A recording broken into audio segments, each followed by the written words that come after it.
30-ാമത്തെ വയസ്സിൽ യേശുക്രിസ്തു സ്നാനമേൽക്കുവാനായിട്ട് യോർദാൻ നദിയിലേക്ക് വരുന്നു എന്ന് നാം കാണും. അങ്ങനെ യോഹന്നാനാൽ സ്നാനമേൽക്കുന്നു. ജനമെല്ലാം സ്നാനമേൽക്കുകയിൽ യേശുക്രിസ്തുവും സ്നാനമേറ്റു. അതിനകത്ത് നാം വായിക്കുന്ന ഇങ്ങനെ സകല നീതി നിവർത്തിക്കുന്ന നമുക്ക് ഉചിതം എന്ന് പറഞ്ഞുകൊണ്ട് ദൈവത്തിൻ്റെ ഒരു നീതിയുടെ റൈച്ചസ്നെസ്സിൻ്റെ ഭാഗമായിട്ട് യേശുക്രിസ്തു സ്നാനമേറ്റ് കയറിയ ഉടനെ ക്രിസ്തു ചെയ്തത് സ്നാനമേറ്റ് പ്രാർത്ഥിക്കുമ്പോൾ സ്വർഗം തുറന്നു.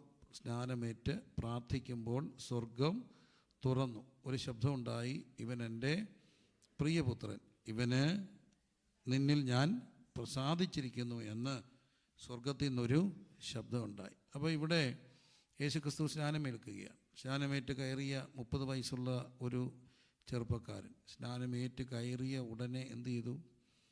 പ്രാർത്ഥിച്ചു. ഇന്ന് പലയിടത്തും സ്നാനം ഗൗരവമുള്ളൊരു കാര്യമാണ്. എല്ലാവരെയും അറിയിച്ച് ചെയ്യുന്നത് തന്നെയാണ് അതിൻ്റെ ശരി. കാരണം അതൊരു വ്യക്തിയുടെ പബ്ലിക് കൺഫെഷനാണ്. ആരോട്? ലോകത്തോട്. എൻ്റെ യേശു എനിക്ക് വേണ്ടി മരിച്ചു. ആ മരണത്തെ നമ്മുടെ മരണമാക്കാൻ ഒക്കുന്ന ഒരു പബ്ലിക് കൺഫെഷനാണ് സ്നാനം. പക്ഷേ യേശുക്രിസ്തു സ്നാനമേറ്റ് കയറിയ ഉടനെ ഫോട്ടോ എടുത്തില്ല, സെൽഫി എടുത്തില്ല. എന്ത് ചെയ്തു? പ്രാർത്ഥിച്ചു. ഇന്ന് പലരും സ്നാനമേറ്റ് കയറിയ ഉടനെ വലിയ ബഹളമുണ്ട്. എല്ലാവരുടെ കൂടെ നിന്ന് എന്തെടുക്കുക? ഫോട്ടോ എടുക്കുക. തെറ്റാണെന്ന് ഞാൻ പറഞ്ഞോ? പറഞ്ഞില്ല. ഇവിടെ ഒരു കൗണ്ടർ കൾച്ചറാണ്. യേശുക്രിസ്തു സ്നാനമേറ്റ് കയറി ആ യോർദാൻ്റെ കരയിൽ തന്നെ എന്ത് ചെയ്തു? പ്രാർത്ഥിക്കാൻ മുട്ടുമടക്കി പ്രാർത്ഥിച്ചപ്പോൾ സ്വർഗം തുറന്നു. യേശുക്രിസ്തു പ്രാർത്ഥിച്ചു. 30 വയസ്സുള്ള ചെറുപ്പക്കാരൻ പ്രാർത്ഥിക്കുകയാണ്. 100% 100% human and 100% divine, and that was the mystery of the incarnation. He was 100% human and 100% divine. അല്ലേ? അതായിരുന്നു യേശുക്രിസ്തുവിൻ്റെ ഇൻകാർണേഷൻ്റെ നിഗൂഢത, മിസ്റ്ററി എന്ന് പറയുക. അപ്പോൾ അവിടെ ക്രിസ്തു മനുഷ്യത്വത്തിൽ കാണുന്നു, പ്രാർത്ഥിക്കുകയാണ്. പ്രാർത്ഥിച്ച യേശു മുട്ടുകുത്തി പ്രാർത്ഥിച്ചു. അങ്ങനെ പല സംഭവങ്ങൾ കാണുന്നുണ്ട്. സ്വർഗം എന്ത് ചെയ്തു? തുറന്നു. സ്വർഗം തുറന്നു. ഇങ്ങനെ യേശുക്രിസ്തു പ്രാർത്ഥിക്കാൻ കാര്യം എന്തായിരിക്കും? താനെ കൾട്ടിവേറ്റ് ചെയ്ത ഒരു ഹാബിറ്റും ഉണ്ട്. വീട്ടിൽ നിന്നൊക്കെ തന്നെയാണ്. യേശുക്രിസ്തുവിൻ്റെ കുടുംബത്തെ നമ്മൾ നോക്കുമ്പോൾ അവരും അമ്മ പ്രാർത്ഥിക്കുന്ന ഒരമ്മയാണെന്ന് കാണാൻ കഴിയുന്നുണ്ട്. കാരണം ദൂതൻ വന്ന് പറയുന്നു, നീ പരിശുദ്ധാത്മാവിനെ ഗർഭവതിയാകുമെന്ന് പറയുമ്പോൾ അമ്മ മറിയം പറയുന്നൊരു മറുപടിയുണ്ട്, ഇതാ ഞാൻ അങ്ങയുടെ ദാസി, അവിടുത്തെ വാക്ക് പോലെ എനിക്ക് ഭവിക്കട്ടെ. ദൈവഹിതത്തിന് വേണ്ടി സമ്പൂർണ്ണമായിട്ട് ഏൽപ്പിച്ചു കൊടുത്ത ഒരമ്മയുടെ മകനാണ്. അതിനുശേഷം ദൂതൻ പറഞ്ഞതെല്ലാം ഹൃദയത്തിൽ സംഗ്രഹിച്ച് ധ്യാനിച്ചു എന്ന് കാണുന്നുണ്ട്. അപ്പം വചനം ഉള്ളിൽ ക്രിയ ചെയ്ത ഉള്ളിൽ സംഗ്രഹിച്ച ഒരമ്മയുടെ മകൻ ആയിരുന്നു ആര്? യേശു. ലൂക്കോസിൻ്റെ സുവിശേഷം 2-ാം അധ്യായത്തിൽ കാണുന്നുണ്ട്. അവർ ആണ്ടുതോറും പതിവ് പോലെ ഇവിടെ പോയി? പെരുന്നാളിന് പോയി. അങ്ങനെയല്ലേ കാണുക? 2-ാം അധ്യായത്തിലേക്ക് വരുമ്പോൾ 41-ാമത്തെ വാക്യം, ചാപ്റ്റർ 2 വേഴ്സ് 41, എന്താണ് കാണുക? അവന്റെ അമ്മയപ്പന്മാർ ആണ്ടുതോറും പെസഹ പെരുന്നാളിന് യെരുശലേമിലേക്ക് പോകും. ആണ്ടുതോറും എവിടെ പോകുമായിരുന്നു? യെരുശലേമിലേക്ക് പോകുമായിരുന്നു. അതിന്റെ 42-ാം വാക്യം, അവന് 12 വയസ്സായപ്പോൾ അവർ പതിവ് പോലെ പെരുന്നാളിന് പോയി. പെരുന്നാൾ കഴിഞ്ഞ് മടങ്ങിപ്പോരുമ്പോൾ ബാലനായ യേശു യെരുശലേമിൽ താമസിച്ചു. അമ്മയപ്പന്മാരോ അറിഞ്ഞില്ല.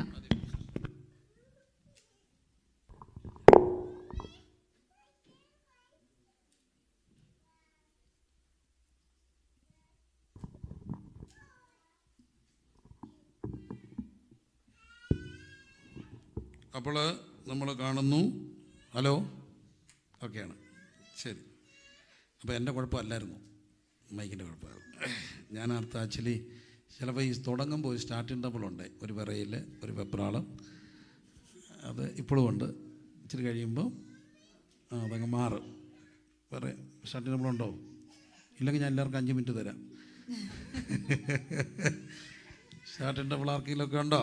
ഇല്ലെന്ന് പറയുകയാണെങ്കിൽ 5 മിനിറ്റ് തരാം. വേണോ? വേണ്ട, ഓക്കെ. അപ്പോൾ യേശുക്രിസ്തുവിൻ്റെ അമ്മ അവിടെ നമ്മൾ കാണുന്ന, അവർ പതിവ് പോലെ തുടർമാനമായിട്ട് എവിടെ പോകുമായിരുന്നു? തിരിച്ച് പള്ളിയിൽ പെരുന്നാളിന് പോകുമായിരുന്നു. പെരുന്നാളെന്ന് പറയുമ്പോൾ ഒരു ആഘോഷത്തിനപ്പുറത്ത്, ഇന്നത്തെ പെരുന്നാൾ അല്ലെങ്കിൽ നമ്മൾക്കൊരു നാട്ടിൽ നിന്നൊക്കെ വരുന്നവർക്ക് പെരുന്നാളെന്ന് പറയുമ്പോൾ നമ്മുടെ മനസ്സിൽ വരുന്ന ഒരു മുത്തുക്കുടയും ആനയും അമ്പാരിയും പഞ്ചവാദ്യവും ചെണ്ടമേളവും ബാൻഡുമേളവും റാസയും വെടിക്കെട്ടും പൂരവും എല്ലാമാണ് പെരുന്നാൾ. എന്നാൽ ഇവരെ സംബന്ധിച്ചിടത്തോളം എല്ലാ വർഷവും വർഷാന്തര യാഗം അർപ്പിക്കാൻ വേണ്ടി പോകുന്ന ഒരു വലിയ സംഭവമാണ് എന്ത്? പെരുന്നാൾ. നമുക്കങ്ങനെയാണ് പെരുന്നാളെന്നൊക്കെ പറയുമ്പോൾ നമ്മുടെ മനസ്സിൽ വരുന്നൊരു കൺസെപ്റ്റുണ്ട്. പ്രത്യേകിച്ച് നാട്ടിൽ നിന്നൊക്കെ കയറി വന്നവർക്ക് അങ്ങനെ ഒരു കൺസെപ്റ്റ് ഇല്ലേ? എന്താ പെരുന്നാൾ? പെരുന്നാൾ എന്ന് പറയുമ്പോഴത്തേനും ഭയങ്കര ആഘോഷങ്ങളാണ് അല്ലേ? ഭയങ്കര ബഹളം, വെള്ളമടി, റാസ, മുത്തുക്കുട, ബാൻഡ് മേളം, വഴക്ക്. ഇപ്പം ഞാൻ സാധാരണ പറയുന്നൊരു കാര്യമുണ്ട്. നമ്മുടെ റാന്നിയിൽ പെരുന്നാളൊക്കെ ഭയങ്കര റാസയായിരുന്നു, വലിയ പള്ളി റാസ ഒക്കെ. അപ്പോൾ എൻ്റെ അപ്പച്ചൻ ആയിരുന്നു അതിൻ്റെ അനൗൺസ്മെൻറ്റ്, TJ കുര്യാക്കോസ് സാർ. എനിക്ക് നല്ല ഓർമ്മയാണ്. ജീപ്പിൻ്റെ മുമ്പിൽ ഇരുന്നുകൊണ്ട് അപ്പച്ചൻ ഇങ്ങനെ ഭയങ്കര സ്റ്റൈലൻ അനൗൺസ്മെൻ്റ് നടത്തും. വാക്തോരണി ഇങ്ങനെ ഒഴുകി തഴുകി വരും. ഇതാ ഭക്തി നിർഭരമായ റാസ. ഈ ഗ്രാമവീഥികളെ രാജവീഥികളാക്കിക്കൊണ്ട് ഈ വാഹനത്തിൻ്റെ തൊട്ടു പിന്നാലെ മന്നം അടിവെച്ച് വന്നുകൊണ്ടിരിക്കുകയാണ്. അപ്പോൾ ഈ ഫ്രണ്ടിൽ ഇത് അടിവെച്ചെന്ന് പറയുമ്പോൾ പുറകിൽ എന്ത് നടക്കുക? അടിയാണ്. അതാണ് പുറകിൽ ഭയങ്കര ഈ ഐലസ എല്ലാ പെരുന്നാളിലും എന്തുണ്ട്? ഐലസ ഉണ്ട്, അടിയുണ്ട്. പെരുന്നാളായ എന്തുണ്ട്? ഒരു അടിയൊക്കെ ഉണ്ട്. അപ്പം അതാണ് ഫ്രണ്ടിൽ എല്ലാ പെരുന്നാളിൻ്റെ അനൗൺസ് ചെയ്യുന്നത്. ഇതാ ഈ വാഹനത്തിന് തൊട്ടു പിന്നാലെ അടിവെച്ച് മന്നം എന്ത് ചെയ്തുകൊണ്ടിരിക്കുക? വന്നുകൊണ്ടിരിക്കുക. അപ്പം ആ പെരുന്നാളല്ല ഈ പെരുന്നാൾ. അമ്മ പ്രാർത്ഥിക്കാൻ വേണ്ടി പോയി. അപ്പം പ്രാർത്ഥിക്കുന്ന ഒരമ്മയുടെ മകനായിരുന്നു ആര്? യേശു അല്ലേ? ഭയങ്കര ക്വാളിറ്റിയുള്ള ഒരമ്മയുടെ മകനായിട്ടാണ് യേശു. അപ്പനും അതുപോലെ തന്നെയായിരുന്നു. അതുകൊണ്ടാണ് ജോസഫിനെ കുറിച്ച് വചനം പറയുന്ന ഒരു വാക്കുണ്ട്. ജോസഫിനെ കുറിച്ച് പറഞ്ഞിരിക്കുന്ന ഒരു വാക്ക് പറയാം. ജോസഫ് ഒത്തിരി സംസാരിച്ചിട്ടൊന്നുമില്ല, പക്ഷെ നമുക്ക് ഇഷ്ടമുള്ള ഒരാളാണ്. വേദപുസ്തകത്തിലെ 2 ജോസഫ്. മെയിനായിട്ട് പഴയ നിയമത്തിലൊരു ജോസഫുണ്ട്. ആരാ? യാക്കോബിൻ്റെ മകൻ ജോസഫ്. ഓടിപ്പോയ ജോസഫ്. എവിടുന്നാ? ഒരു വീട്ടിൽ നിന്ന് ഓടിപ്പോയി. ആരുടെ വീട്ടിൽ നിന്നാണ്? പൊത്തിഫറിൻ്റെ വീട്ടിൽ നിന്ന് ഓടിപ്പോയ ജോസഫ്. പിന്നെ ഒരു ജോസഫുണ്ട്. ആരാ? യേശുവിൻ്റെ അപ്പൻ ജോസഫ് ഭൂമിയിലേക്ക് വന്നപ്പോൾ. അതുകൊണ്ട് ഇന്നും ആ പേരിന് ഭയങ്കര ഇഷ്ടമാണ്. ജോസുകുട്ടി, ജോസച്ചായൻ, ജോസഫ്, ജോസേട്ടൻ, ഇതെല്ലാം എന്തിൻ്റെ നിന്ന് വന്നാ? ഈ ജോസഫാണ്. അപ്പോൾ ജോസഫിനെ കുറിച്ച് പറഞ്ഞിരിക്കുന്നൊരു വാക്കുണ്ട്. ജോസഫ് ആരാ? നീതിമാൻ. ഭയങ്കര വാക്കാണ്. വേദവസം പറയുക ഒരു മനുഷ്യനെ കുറിച്ച്, ഈസ് റൈച്ചസ്. അവൻ ആരാ? നീതിമാൻ. നീതിമാൻ എന്ന് ജോസഫിനെ കുറിച്ച് പറയാൻ കാര്യം അപവാദം വരുത്തുവാൻ അവൻ എന്തില്ലായിരുന്നു? മനസ്സിലായിരുന്നു. അത് നമ്മൾ എപ്പോഴും ഓർത്ത് വേണം. ഒരു വ്യക്തിയെക്കുറിച്ചും പ്രത്യേകിച്ച് എൻ്റെ ജീവിത പങ്കാളിയുടെ കുറവ് നാട്ടുകാരോട് വിളിച്ച് പറയാത്ത, ലൈവ് ഇടാത്ത ഒരു മനുഷ്യൻ. ഇപ്പോൾ അങ്ങനെയാണ്, ഫേസ്ബുക്ക് ലൈവ് കൊടുക്കുക, ചാകുക. കാരണം അവളിനും ജീവിതത്തിൽ അങ്ങനെ മനുഷ്യരൊക്കെയുണ്ട്. പക്ഷേ അങ്ങനെയൊന്നും ഇല്ലാത്ത, എന്ത് വന്നാലും എൻ്റെ ഭാര്യയുടെ കുറവ് ആരും അറിയരുതെന്ന് ആഗ്രഹിച്ച ഒരു മനുഷ്യനായിരുന്നു ആര്? ജോസഫ്. ആ മനുഷ്യനെ വേദപുസ്തകം വിളിക്കുന്നത് എന്താ? നീതിമാൻ. ഇതൊരു വാക്കാന്ന് നോക്കിയേ. കുറവുകൾ വിളിച്ച് പറയുന്നവരെ അപ്പം വചനം എന്തോ വിളിക്കും? അറിയില്ല. അത് അന്നേരം അറിയത്തുള്ളൂ എന്തൊക്കെ വിളിക്കും. ഏതായാലും ആ കുറവ് അറിഞ്ഞാൽ മറിയത്തെ എന്ത് ചെയ്യും? കോടതി വിചാരണ ചെയ്യും. എന്നിട്ട് യഹൂദ കോടതി അവളെ കല്ലെറിഞ്ഞ് കൊല്ലും. പക്ഷെ ജോസഫ് പറഞ്ഞില്ല. അതുകൊണ്ട് തന്നെ ക്രിസ്തുവിൻ്റെ അടുക്ക ഒരു സ്ത്രീയെ കല്ലെറിയാൻ കൊണ്ടു. അവയില്ലാത്തവൾ എന്നിട്ട് ക്രിസ്തു എന്ത് ചെയ്തു? കുനിഞ്ഞു. ക്രിസ്തു എന്ത് ചെയ്തു? കുനിയാൻ കാര്യമുണ്ട്. ഈ സ്ത്രീയും കല്ലെറിയാൻ വരുമ്പോൾ നിങ്ങൾ ഈ വിചാരണയ്ക്കൊക്കെ എന്തിനൊക്കെ പിടിക്കപ്പെട്ടവരെ വിചാരണയ്ക്കൊക്കെ കൊണ്ടുപോകുമ്പോൾ പണ്ട് റോമാ കോടതി ചെയ്യുന്നൊരു കാര്യമുണ്ട്. അവരുടെ കുറ്റം എഴുതി എവിടെ വെക്കും? മുകളിൽ വെക്കും. ദേഹത്ത് തന്നെ കെട്ടിത്തൂക്കുകയൊക്കെ ചെയ്യും. യേശുക്രിസ്തുവിൻ്റെ കുറ്റം എഴുതി വെച്ചു. എന്നിട്ടൊരു പിച്ചാത്തി എടുത്ത് ഇങ്ങനെ കുത്തിവെക്കുമെന്നാണ് പറയുക. കാരണം തല ഒരിക്കലും എന്ത് ചെയ്യരുത്? താഴരുത്. ഇന്നും ഞാൻ കണ്ടിട്ടുണ്ട് കോടതിയിലൊക്കെ ചെല്ലുമ്പം തല കുനിച്ചിട്ട്, എടി തല പൊക്കടി, ഞങ്ങളൊന്ന് കാണട്ടെടി. ഇങ്ങനത്തെ ക്രൂരകൃത്യങ്ങളൊക്കെ ചെയ്യുന്നവരെ. പക്ഷെ ഒരിക്കലും ആ സ്ത്രീക്ക് അന്നേരം തല പൊക്കാൻ ഒക്കുമോ? ഇല്ല. അവൾ കുനിഞ്ഞു കാണും. അവിടെ കൂട്ടത്തിൽ ആരും കുനിഞ്ഞു? യേശുവും കുനിഞ്ഞു. യേശു നിലത്ത് എന്ത് ചെയ്തു? എഴുതി. എന്തിനാ എഴുതിയേ? എന്താ എഴുതിയേ? ആര് പറഞ്ഞു? നമുക്കറിയത്തില്ല. പാപം എഴുതിയെന്ന് പറയുന്നു. അങ്ങനെയൊന്നും ഉണ്ടോ? ഇല്ല. എഴുതി. എന്തോ ആകട്ടെ, പാപമാകട്ടെ, എന്താകട്ടെ, ഒരു കാര്യം അവിടെ ചെയ്തു. ക്രിസ്തു കുറേ നേരം എന്ത് ചെയ്തു? എഴുതിയപ്പം എല്ലാവരുടെയും കയ്യിൽ നിന്ന് എന്ത് ചെയ്തു? കല്ല് താഴെ പോയി. അവിടെ ക്രിസ്തു ചെയ്ത ചെറിയൊരു കാര്യമുണ്ട്. ക്രിസ്തുവിനെ നോക്കിയാൽ മതി, നമുക്ക് ജീവിക്കാനുള്ള എല്ലാ വകയും കിട്ടും. കല്ലെറിയാൻ വേണ്ടി വന്ന ആ പ്രചോദനത്തിലാണ്, ആ ഒരു സ്റ്റിമുലേഷനിലാണ് അവർ വരിക. ആ സ്റ്റിമുലേഷൻ അവർക്ക് കിട്ടി. എന്ത് ചെയ്യണം? കല്ല് എറിയണം. കല്ലെറിയാനുള്ള സ്റ്റിമുലേഷനും അതിൻ്റെ ആ റെസ്പോൺസ്, അതിൻ്റെ ആ പ്രതികരണം, മലയാളത്തിൽ ആ ഒരു പ്രചോദനം, അതിനോട് ചെയ്യുന്ന ഒരു പ്രതികരണം അല്ലേ, ആ റെസ്പോൺസ്. ഇതിനിടയ്ക്ക് ക്രിസ്തു എന്തോ കൊടുത്തു? ഇച്ചിരി സമയം കൊടുത്തു. മനസ്സിലായി? കുനിഞ്ഞെഴുതി പാപം ചെയ്യാത്തവർ കല്ലെറിയട്ടെ. ഇനി അവരുടെ പാപമാണെ വന്ന് നോക്കാനൊരു സമയം കൊടുത്തു. ഏതായാലും ഇച്ചിരി സമയം കൊടുത്തു. എന്തോ കയ്യിൽ നിന്ന് പോയി? കല്ല് താഴെ നിന്ന് പോയി. ഇത്രയേ ഉള്ളൂ. എല്ലാവരും രക്ഷപ്പെടാൻ ഒറ്റ വഴിയേ ഉള്ളൂ. നമുക്ക് എന്തെങ്കിലുമൊക്കെ ചെയ്യാനും പറയാനും ഒക്കെ കൊണ്ടുവരുന്ന ഒരു സ്റ്റിമുലേഷൻ, അതിനും പറച്ചിലിനും പ്രവർത്തിക്കും ഇടയ്ക്ക് എന്ത് കിട്ടണം? ഇച്ചിരി സമയം കിട്ടിയാൽ നമ്മൾ ഈ പറയാൻ വന്നോ പറയുമോ? ചെയ്യാൻ വന്നോ ചെയ്യോ? ഇല്ല. ഞാൻ ചിലപ്പം ഫോൺ ചെയ്യും, 2 പറയാൻ വേണ്ടിയാണ്. ദൈവകൃപ, അവർ ഫോൺ എടുക്കത്തില്ല. കാരണം ഇപ്പോഴത്തെ എല്ലാ ഫോണും റെക്കോർഡാണ്, സൂക്ഷിച്ച് സംസാരിക്കാൻ ഒക്കത്തുള്ളൂ. അപ്പോൾ ദേഷ്യത്തിൽ വിളിക്കുന്നു. 2 മണിക്കൂർ കഴിയുമ്പോൾ അവർ വിളിക്കും, പാസ്റ്റർ എന്തിനാ വിളിച്ചേ? കുഞ്ഞെ നിനക്ക് വേണ്ടി ഒന്ന് പ്രാർത്ഥിക്കാനായിരിക്കും. ഒരു വാക്ക് പ്രാർത്ഥിക്കട്ടെ. അപ്പോഴത്തേനും നമ്മൾ ഓക്കെ ആയി. അപ്പം ഫോൺ എടുപ്പിക്കാൻ ഞാൻ ആരാ? ദൈവ. പ്രചോദനത്തിനും പ്രതികരണത്തിനും ഇടയ്ക്ക് എന്ത് കിട്ടി? സമയം കിട്ടി. അപ്പം ഇതാണ് ക്രിസ്തു കൊടുത്തത്. അവർ പറയാൻ വന്നതിനും പറയുന്നതിനും ഇടയ്ക്ക്, പ്രവർത്തിക്കുന്നതിനും ഇടയ്ക്ക് എന്ത് കൊടുത്തു? സമയം കൊടുത്തു. അപ്പം കയ്യിൽ നിന്ന് എന്ത് പോയി? കല്ല് പോയി. കയ്യിൽ നിന്ന് കല്ല് പോയി. എന്നിട്ട് അവസാനം ക്രിസ്തു എഴുന്നേറ്റു. ആരും നിന്നെ എന്ത് ചെയ്തില്ലേ? കല്ല് എറിഞ്ഞില്ല. ഇന്ന് 2 പേരുടെയും തല ഉയർന്നു. നീ പൊക്കോ, ഇനി എന്ത് ചെയ്യരുത്? പാപം ചെയ്യരുത്. അപ്പം ഈ ക്രിസ്തുവിന് ഒരു പെൺകുട്ടിയുടെ ദേഹത്ത് കല്ലെറിയരുതെന്ന് നിർബന്ധം ഉണ്ടായിരുന്നു. എന്തുകൊണ്ടായിരിക്കണം? 1, ക്രിസ്തു സ്നേഹം. 2, ക്രിസ്തുവിൻ്റെ വളർത്തച്ഛൻ ജോസഫിനും നിർബന്ധം ഉണ്ടായിരുന്നു. സ്ത്രീകളെ ബഹുമാനിക്കുന്ന ഒരു സ്ത്രീയുടെ ദേഹത്തും കല്ല് വീഴരുതെന്ന് നിർബന്ധമുണ്ടായിരുന്ന ഒരപ്പൻ്റെ മോനായിരുന്നു ആരാ? ആ വീട്ടിലാണ് വളർത്തപ്പെട്ടെ, ജോസഫിൻ്റെ വീട്ടിൽ. നോക്കൂ, അങ്ങനൊരു വീടാണ് ക്രിസ്തു തിരഞ്ഞെടുക്കുക. ആ വീടിൻ്റെ അന്തരീക്ഷത്തിൽ വളർന്ന ക്രിസ്തുവിൻ്റെ സ്വഭാവങ്ങൾ പ്രാർത്ഥന എന്ന സ്വഭാവത്തെ രൂപപ്പെടുത്തുകയാണ്.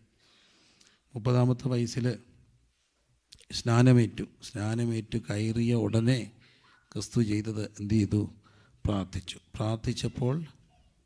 പ്രാർത്ഥിച്ചപ്പോൾ സ്വർഗം തുറന്നു. അങ്ങനെയാണ് ഒരു കാര്യം ഉറപ്പാണ്, എത്ര അടഞ്ഞതും തുറക്കാൻ ശക്തിയുള്ള ഒരു താക്കോല് ദൈവം നമ്മുടെ മേൽ തന്നിട്ടുണ്ട്.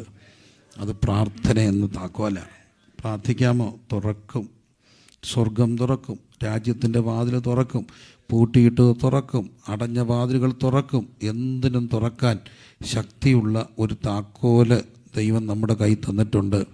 അത് പ്രാർത്ഥന എന്ന താക്കോല.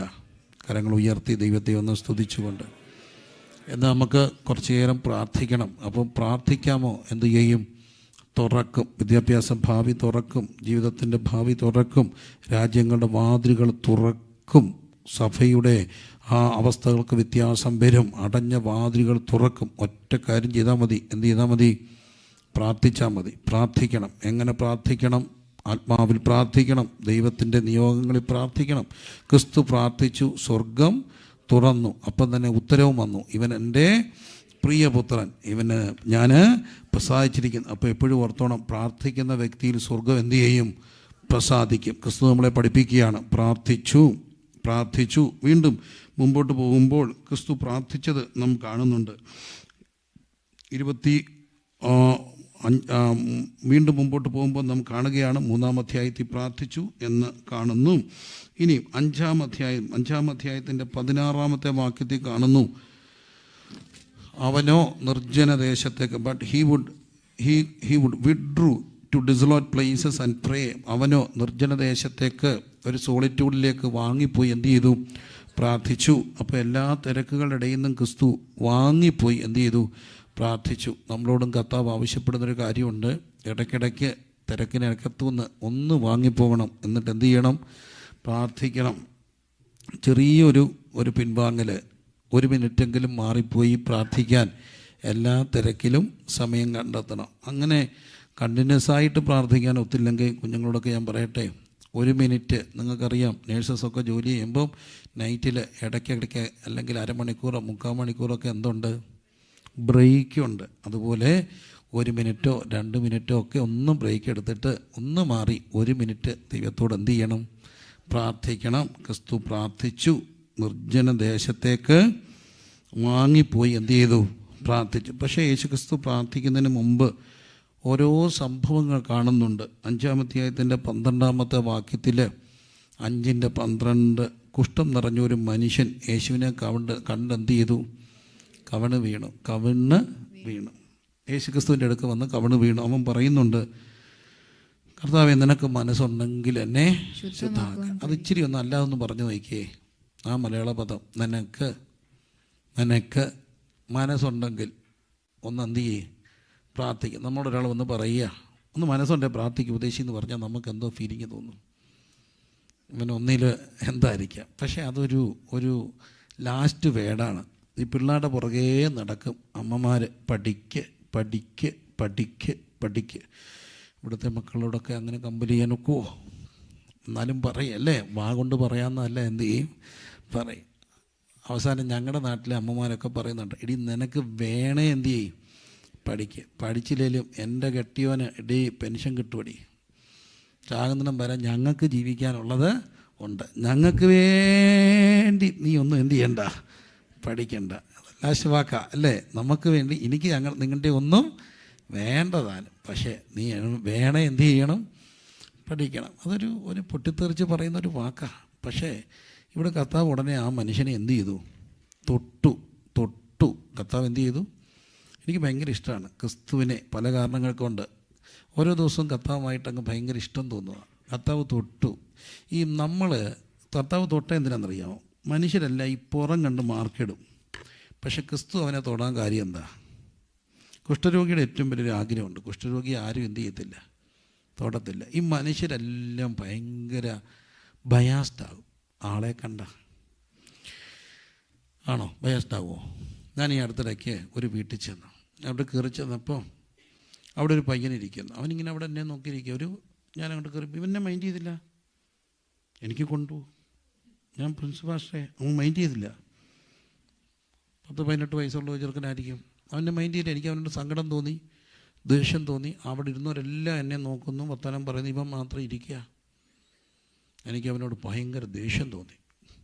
അഹങ്കാരി, പന്ന ചെറുക്കൻ, ഒരു മര്യാദ വേണ്ടേ? ഞാനൊരു പാസ്റ്ററല്ലേ? ഇവന് മാത്രം എന്നെ അറിയാത്തേ, ഇവൻ എന്നെ കാണിക്കുന്നേ.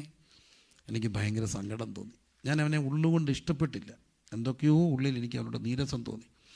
ഞാൻ ഇറങ്ങാൻ നേരത്ത് അവിടുത്തെ വീട്ടുകാരുടെ ചോദിച്ചു, ഇതാരാ? നമ്മുടെ ഒരു കസിനാണ്, ഇവിടെ വന്നതാ, പൊട്ടനാ, ഡഫാൻ്റെ അമ്പ.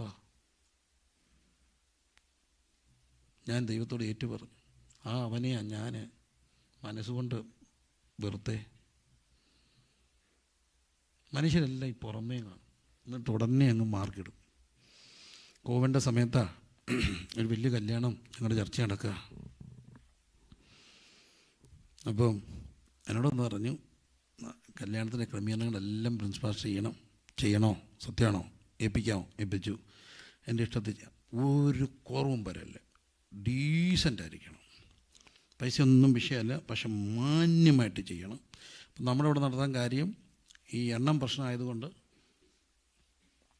അപ്പോൾ അവിടെ അങ്ങനെ പെട്ടെന്നൊരു പ്രശ്നങ്ങൾ ഉണ്ടാകത്തില്ല എന്നുള്ള ഒരു ചിന്തയിലൊക്കെയാണ് നമ്മളെ ഏൽപ്പിച്ചത്. അപ്പം സാറിന് അന്ന് ഹെൽത്തുകാർ വരും, പോലീസുകാർ വരും, ബഹളം. അപ്പോൾ ആ ഒരു കാര്യങ്ങൾ കൊണ്ടൊക്കെയാണ് എന്നെ കൂടെ ഏൽപ്പിച്ചത്. ഞാൻ പറഞ്ഞു, ഞാൻ എല്ലാം ചെയ്യാം, ശുശ്രൂഷകളെല്ലാം നിങ്ങൾ ചെയ്തോളൂ, ഞാൻ അവിടെ വന്നിരുന്നാൽ ഇത് കാര്യങ്ങളെല്ലാം. ഞാൻ പറഞ്ഞാൽ ശരി, ഈ കാര്യങ്ങളെല്ലാം ഞാൻ ചെയ്യണോ? ചെയ്യാം. ഏൽപ്പിച്ചു. ഇനി എൻ്റെ ഇഷ്ടത്തിൽ ചെയ്യണോ? ചെയ്തോണം, എല്ലാം ചെയ്യണം. അപ്പം ഞാൻ മെനു എല്ലാം അയച്ചു കൊടുത്തു. നമ്മുടെ ഉള്ള സംവിധാനം എല്ലാം വെച്ച് എല്ലാ കാര്യങ്ങളും വൃത്തിയായിട്ട് ചെയ്തു. മറന്നു പോകാൻ സമയമായിട്ടില്ല. ഏത് പരിപാടിക്ക് എന്നാലും വാതുക്കെ നെറ്റിക്ക് ഉടനെ ഒരു തോക്കുണ്ട്. മറന്നുപോയോ? എന്തുവാ മറന്നല്ലേ? പോയിട്ടില്ല സാധനം, എങ്ങാണ്ടൊക്കെ ഉണ്ട്. നെറ്റിക്ക് ടെമ്പറേച്ചർ തോക്ക് മറന്നുപോയില്ലേ? എവിടെ ചെന്നാലും എന്ത് നോക്കും? ടെമ്പറേച്ചർ നോക്കും. നമ്മുടെ പേര്, ഫോൺ നമ്പർ എല്ലാം എഴുതിയെടുക്കും. അപ്പം ഇതെല്ലാം അതിൻ്റെ ഒരു പ്രോട്ടോക്കോളാണ്, മാൻഡേറ്ററിയാണ്. അപ്പം ഞാൻ ഈ നടത്തുന്ന ഇവൻറ്റുകാരോട് പറഞ്ഞു 2 പിള്ളേരെ കൊണ്ടുവരണം അത് എഴുതി വെക്കാൻ. അപ്പം ഇവർ വന്നു. രാവിലെ ഒരു 7-7:30 ആയപ്പോഴത്തേന് ഈ 2 കൊച്ചുങ്ങൾ വന്നു. അവർ ഡ്രസ്സ് മാറി എല്ലാം വൃത്തിയായിട്ട് അവിടെ പോയി നിൽപ്പുണ്ട്. ഇതുങ്ങളൊരു നല്ല നൈറ്റ്, ഒരു ചെറിയ മിടിയും ഒരു കോട്ടും ഒക്കെ ഇട്ട 2 നല്ല പെൺപിള്ളേരാണ്. വന്നൊരച്ഛൻ എന്നോടങ്ങ് തുടങ്ങി, എടോ പ്രിൻസ് മാസ്റ്ററെ, എന്താ താനെന്നാ ഇങ്ങനെ തുടങ്ങി? ഞാൻ ചോദിച്ചു എന്ത് പറ്റി? പാപി സഭയുടെ മുമ്പിൽ കൊണ്ട് നിർത്തിയേക്കുവാണോ? ഞാൻ ചോദിച്ചു എന്തോന്ന്? കാല് കാണുന്ന 2 പെൺപിള്ളേരെ ലൈവ് പോവുക. ദൈവദോഷമല്ലേ? ഞാൻ ചോദിച്ചു കിളവ താനിതിനെ നോക്കിയേ? മുതുക്കനെ കയറി പോയാൽ പോരെ, താൻ വട്ടം കെട്ടി നിൽക്കും, പോടോ കയറി. അല്ല ഇങ്ങളെന്തിനാ അവിടെ നിന്നേ? എനിക്കറിയാൻ വേണ്ടി അയാളെന്തിനാ അവിടെ നിന്നേ? കയറി പോയാൽ പോരെ. രണ്ടാമൊന്നുകൂടെ നോക്കിയോണ്ടല്ലേ പുള്ളി കണ്ടേ? ഒറ്റ വട്ടത്തിന് ഒന്നും കാണത്തില്ല. കണ്ട ഹെലൻ തലയാട്ടി. രണ്ടാമൊന്നുകൂടെ നോക്കിയോണ്ടാണ് പുള്ളി എന്ത് ചെയ്തേ കണ്ടേ. ഫസ്റ്റ് സൈറ്റിലൊന്നും കാണത്തില്ല. അപ്പോൾ ഇഷ്ടപ്പെട്ടു, ഒന്നുകൂടെ നോക്കി, എല്ലാം പോയി. ഈ പിള്ളേരവിടെ ഇരിക്കുക, അതൊക്കെ നിന്ന് കല്യാണം നടക്കുക. അപ്പം ഞാനും വൈഫും കൂടെ പറഞ്ഞു കൊച്ചങ്ങളെ ഒന്ന് വിളിച്ചു. അപ്പോൾ എനിക്ക് മനസ്സിലൊരു സന്തോഷം. 2 നല്ല പെൺപിള്ളേർ. അപ്പം ഞാനും വൈഫും ഉണ്ട്. ഞാനൊരു ചെറിയ ഗിഫ്റ്റ് കൊടുത്തു. ഈ കുഞ്ഞൊക്കെ 2 പേർക്ക് ഒരു ഇച്ചിരി പൈസ കൊടുത്തു. ഈ പൈസ മേടിച്ചിട്ട് അവർ പറഞ്ഞു, അവരെന്നെ അച്ഛാന്നാ വിളിക്കുക. അച്ഛാ, ഇതെല്ലാം കണ്ടിട്ട് ഞങ്ങളെ മാർക്കിടല്ലേ, കമ്പനിയുടെയാണ്. അച്ഛൻ തളർന്ന് കിടക്കുക, അമ്മ രോഗിയാണ്, ആഴ്ച ഒരിക്കൽ ഇങ്ങനെ പോവും, 10,000 രൂപ കിട്ടും. ആലുവായിൽ നിന്ന് സ്കൂട്ടർ ഓടിച്ച് വന്ന 7 മണിയായിട്ട് വരിക. ഞാൻ ഈ കൊച്ചിനോട് സംസാരിക്കുമ്പോൾ 10 മണിയായി. അപ്പോഴും എൻ്റെ മോൾ എഴുന്നേറ്റിട്ടില്ല. അല്ല, മനസ്സിലാക്കണം, അവർ കൊടുക്കവാ. അപ്പോഴാണ് ഈ 2 പെൺപിള്ളേർ ആലുവായിൽ നിന്ന് വണ്ടി ഓടിച്ച് സ്കൂട്ടറെ വന്ന് ഈ കോട്ട് വിട്ട് നിൽക്കുക. ഇനി ഇതുങ്ങളെപ്പം ചെല്ലും? നമ്മൾ കാണുമ്പോൾ അങ്ങ് മാർക്കിടും. പക്ഷേ എൻ്റെ തമ്പുരാനൊരു പ്രത്യേകതയുണ്ട്. ഒരു മനുഷ്യൻ്റെയും പുറം നോക്കി മാർക്കിടാതെ അകമറിയുന്നൊരു ക്രിസ്തുവുണ്ട്. ക്രിസ്തുവിന് മാത്രമേ അത് കഴിയത്തുള്ളൂ. നമ്മൾ പെട്ടെന്ന് ഒരു മനുഷ്യനെ അങ്ങ് മാർക്കിടും. നമ്മൾ ഈ വലിയ ഒരുങ്ങി ബഹളം വെച്ച് നടക്കുന്ന പിള്ളേരെയൊക്കെ മാർക്കിടും. എന്തൊക്കെയോ മറയ്ക്കാൻ വേണ്ടിയാണ് ഇതെല്ലാം കാണിക്കുന്നത്. 2 വട്ടം ആഞ്ഞു ചോദിച്ചാൽ ഇതുങ്ങൾ കരയും. മനുഷ്യരെല്ലാം പുറം കാണുന്നതാണ്. പക്ഷേ ആരിലും എൻ മനോഭാരങ്ങളെ അറിയുന്ന ഒരു വല്ലഭനുണ്ട്. കണ്ണുകളടച്ചൊരു നിമിഷം കരമുയർത്തി ആ കർത്താവിനോടെല്ലാം പറയാം, മക്കളെ, എല്ലാം പറയാം. പുറം കണ്ട് മാർക്കിടത്തില്ല, പുറം കണ്ട് അഹങ്കാരിയാന്ന് പറയത്തില്ല, പുറം കണ്ട് മോശമാണെന്ന് പറയത്തില്ല. അകം കാണുന്നൊരു ക്രിസ്തുവുണ്ട്. ആ ക്രിസ്തു ഇവിടെ വന്നിട്ടുണ്ട്. ക്രിസ്തു ഇവിടെ വന്നിട്ടുണ്ട്. ആരിലും എൻ മനോഭാരങ്ങളെ അറിയുന്ന വല്ലഭ ആരിലും എൻ മനോഭാരങ്ങളെ അറിയുന്ന വല്ലഭനുണ്ടെനിക്ക്. ആകുലത്തിൽ എന്റെ വ്യാകുലത്തിൽ ആശ്വാസമവനെനിക്കേകിടുന്നു. ആകുലത്തിൽ എന്റെ വ്യാകുലത്തിൽ ആശ്വാസമവനെനിക്കേകിടുന്നു. ആരിലും N മനോഭാരങ്ങളെ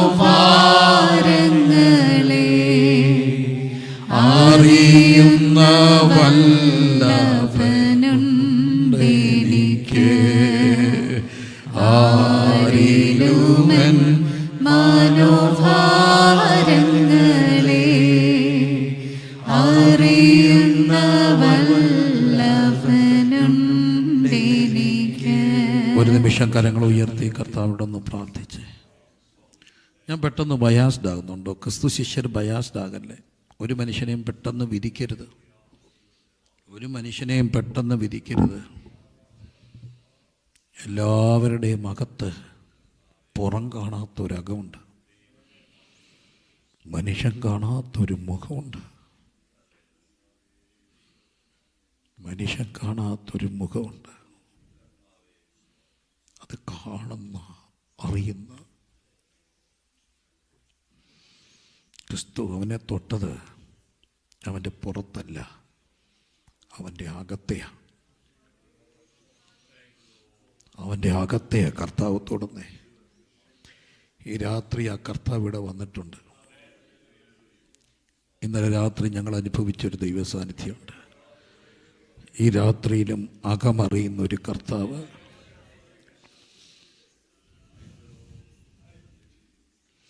The Lord who knows your inner being.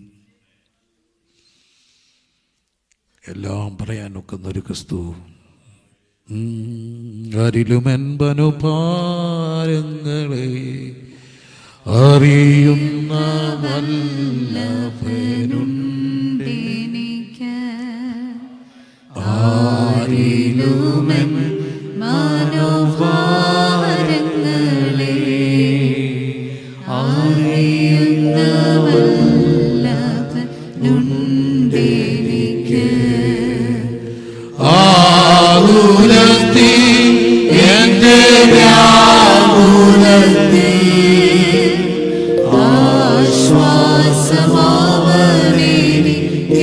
ആശ്വാസമാവനെനിക്കേകിടുന്നു.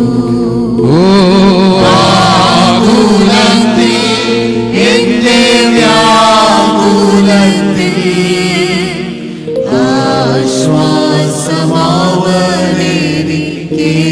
ആശ്വാസമാവനെനിക്കേകിടുന്നു. ആമേൻ. നടത്തിയിടുന്നു ദൈവമെന്നെ നടത്തിയിടുന്നു.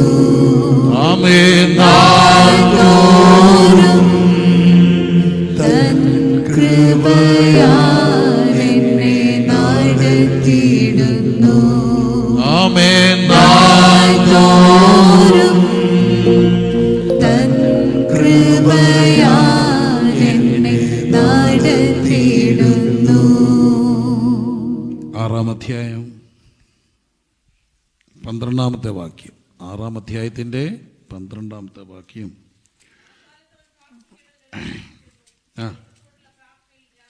ആ കാലത്ത് ക്രിസ്തു പ്രാർത്ഥിക്കേണ്ടതിന് ഒരു മലയിൽ ചെന്നു. എല്ലാവരും വാക്കെന്ന് പറഞ്ഞ് എവിടെ ചെന്നു? മലയിൽ. He went out to the mountain to pray. ഒരു ഉയർന്ന സ്ഥലത്ത് പോയി പ്രാർത്ഥിച്ചു. ഉയർന്ന സ്ഥലത്ത് പോയി പ്രാർത്ഥിക്കുന്നത് നല്ലതാണ്. ഇന്ന് പല കുഞ്ഞുങ്ങൾക്കും ഇഷ്ടമാണ് ഓഫ് റോഡ് റൈഡ്. എന്തിനാണ്? വണ്ടി ഓടിച്ച് വലിയ കളത്തിലൊക്കെ പോവുക. പ്രാർത്ഥിക്കാൻ പോകണം ഉയർന്ന സ്ഥലങ്ങളിൽ. എന്തിനാന്ന് ചോദിച്ചാൽ ചുറ്റും നോക്കി എന്ത് ചെയ്യാം? പ്രാർത്ഥിക്കാം. ഉയർന്ന സ്ഥലത്ത് ക്രിസ്തു പോയി. അങ്ങനെ പല സ്ഥലത്ത് നമ്മൾ കാണുന്നുണ്ട്. യേശു ഉയർന്ന സ്ഥലത്ത് ഒരു മലയിൽ പോയി എന്ത് ചെയ്യുന്നത്? ക്രിസ്തു ഒരു ശബത്തിൽ വെളഭൂമി കൂടെ എന്ത് ചെയ്യുക? കടന്നു പോകുമ്പോൾ അവിടുത്തെ ശിഷ്യന്മാർ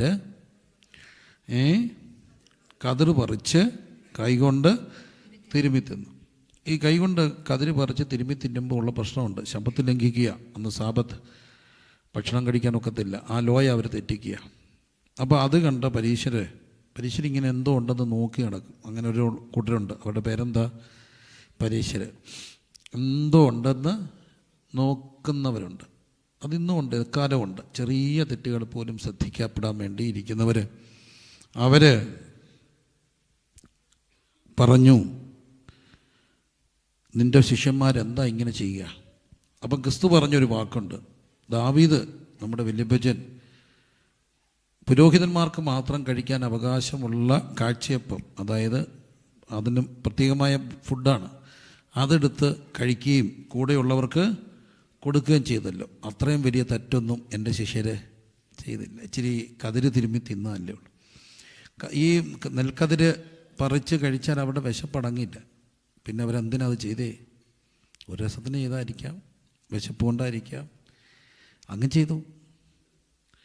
നമ്മളായിരുന്നു എന്ത് ചെയ്തേനെ?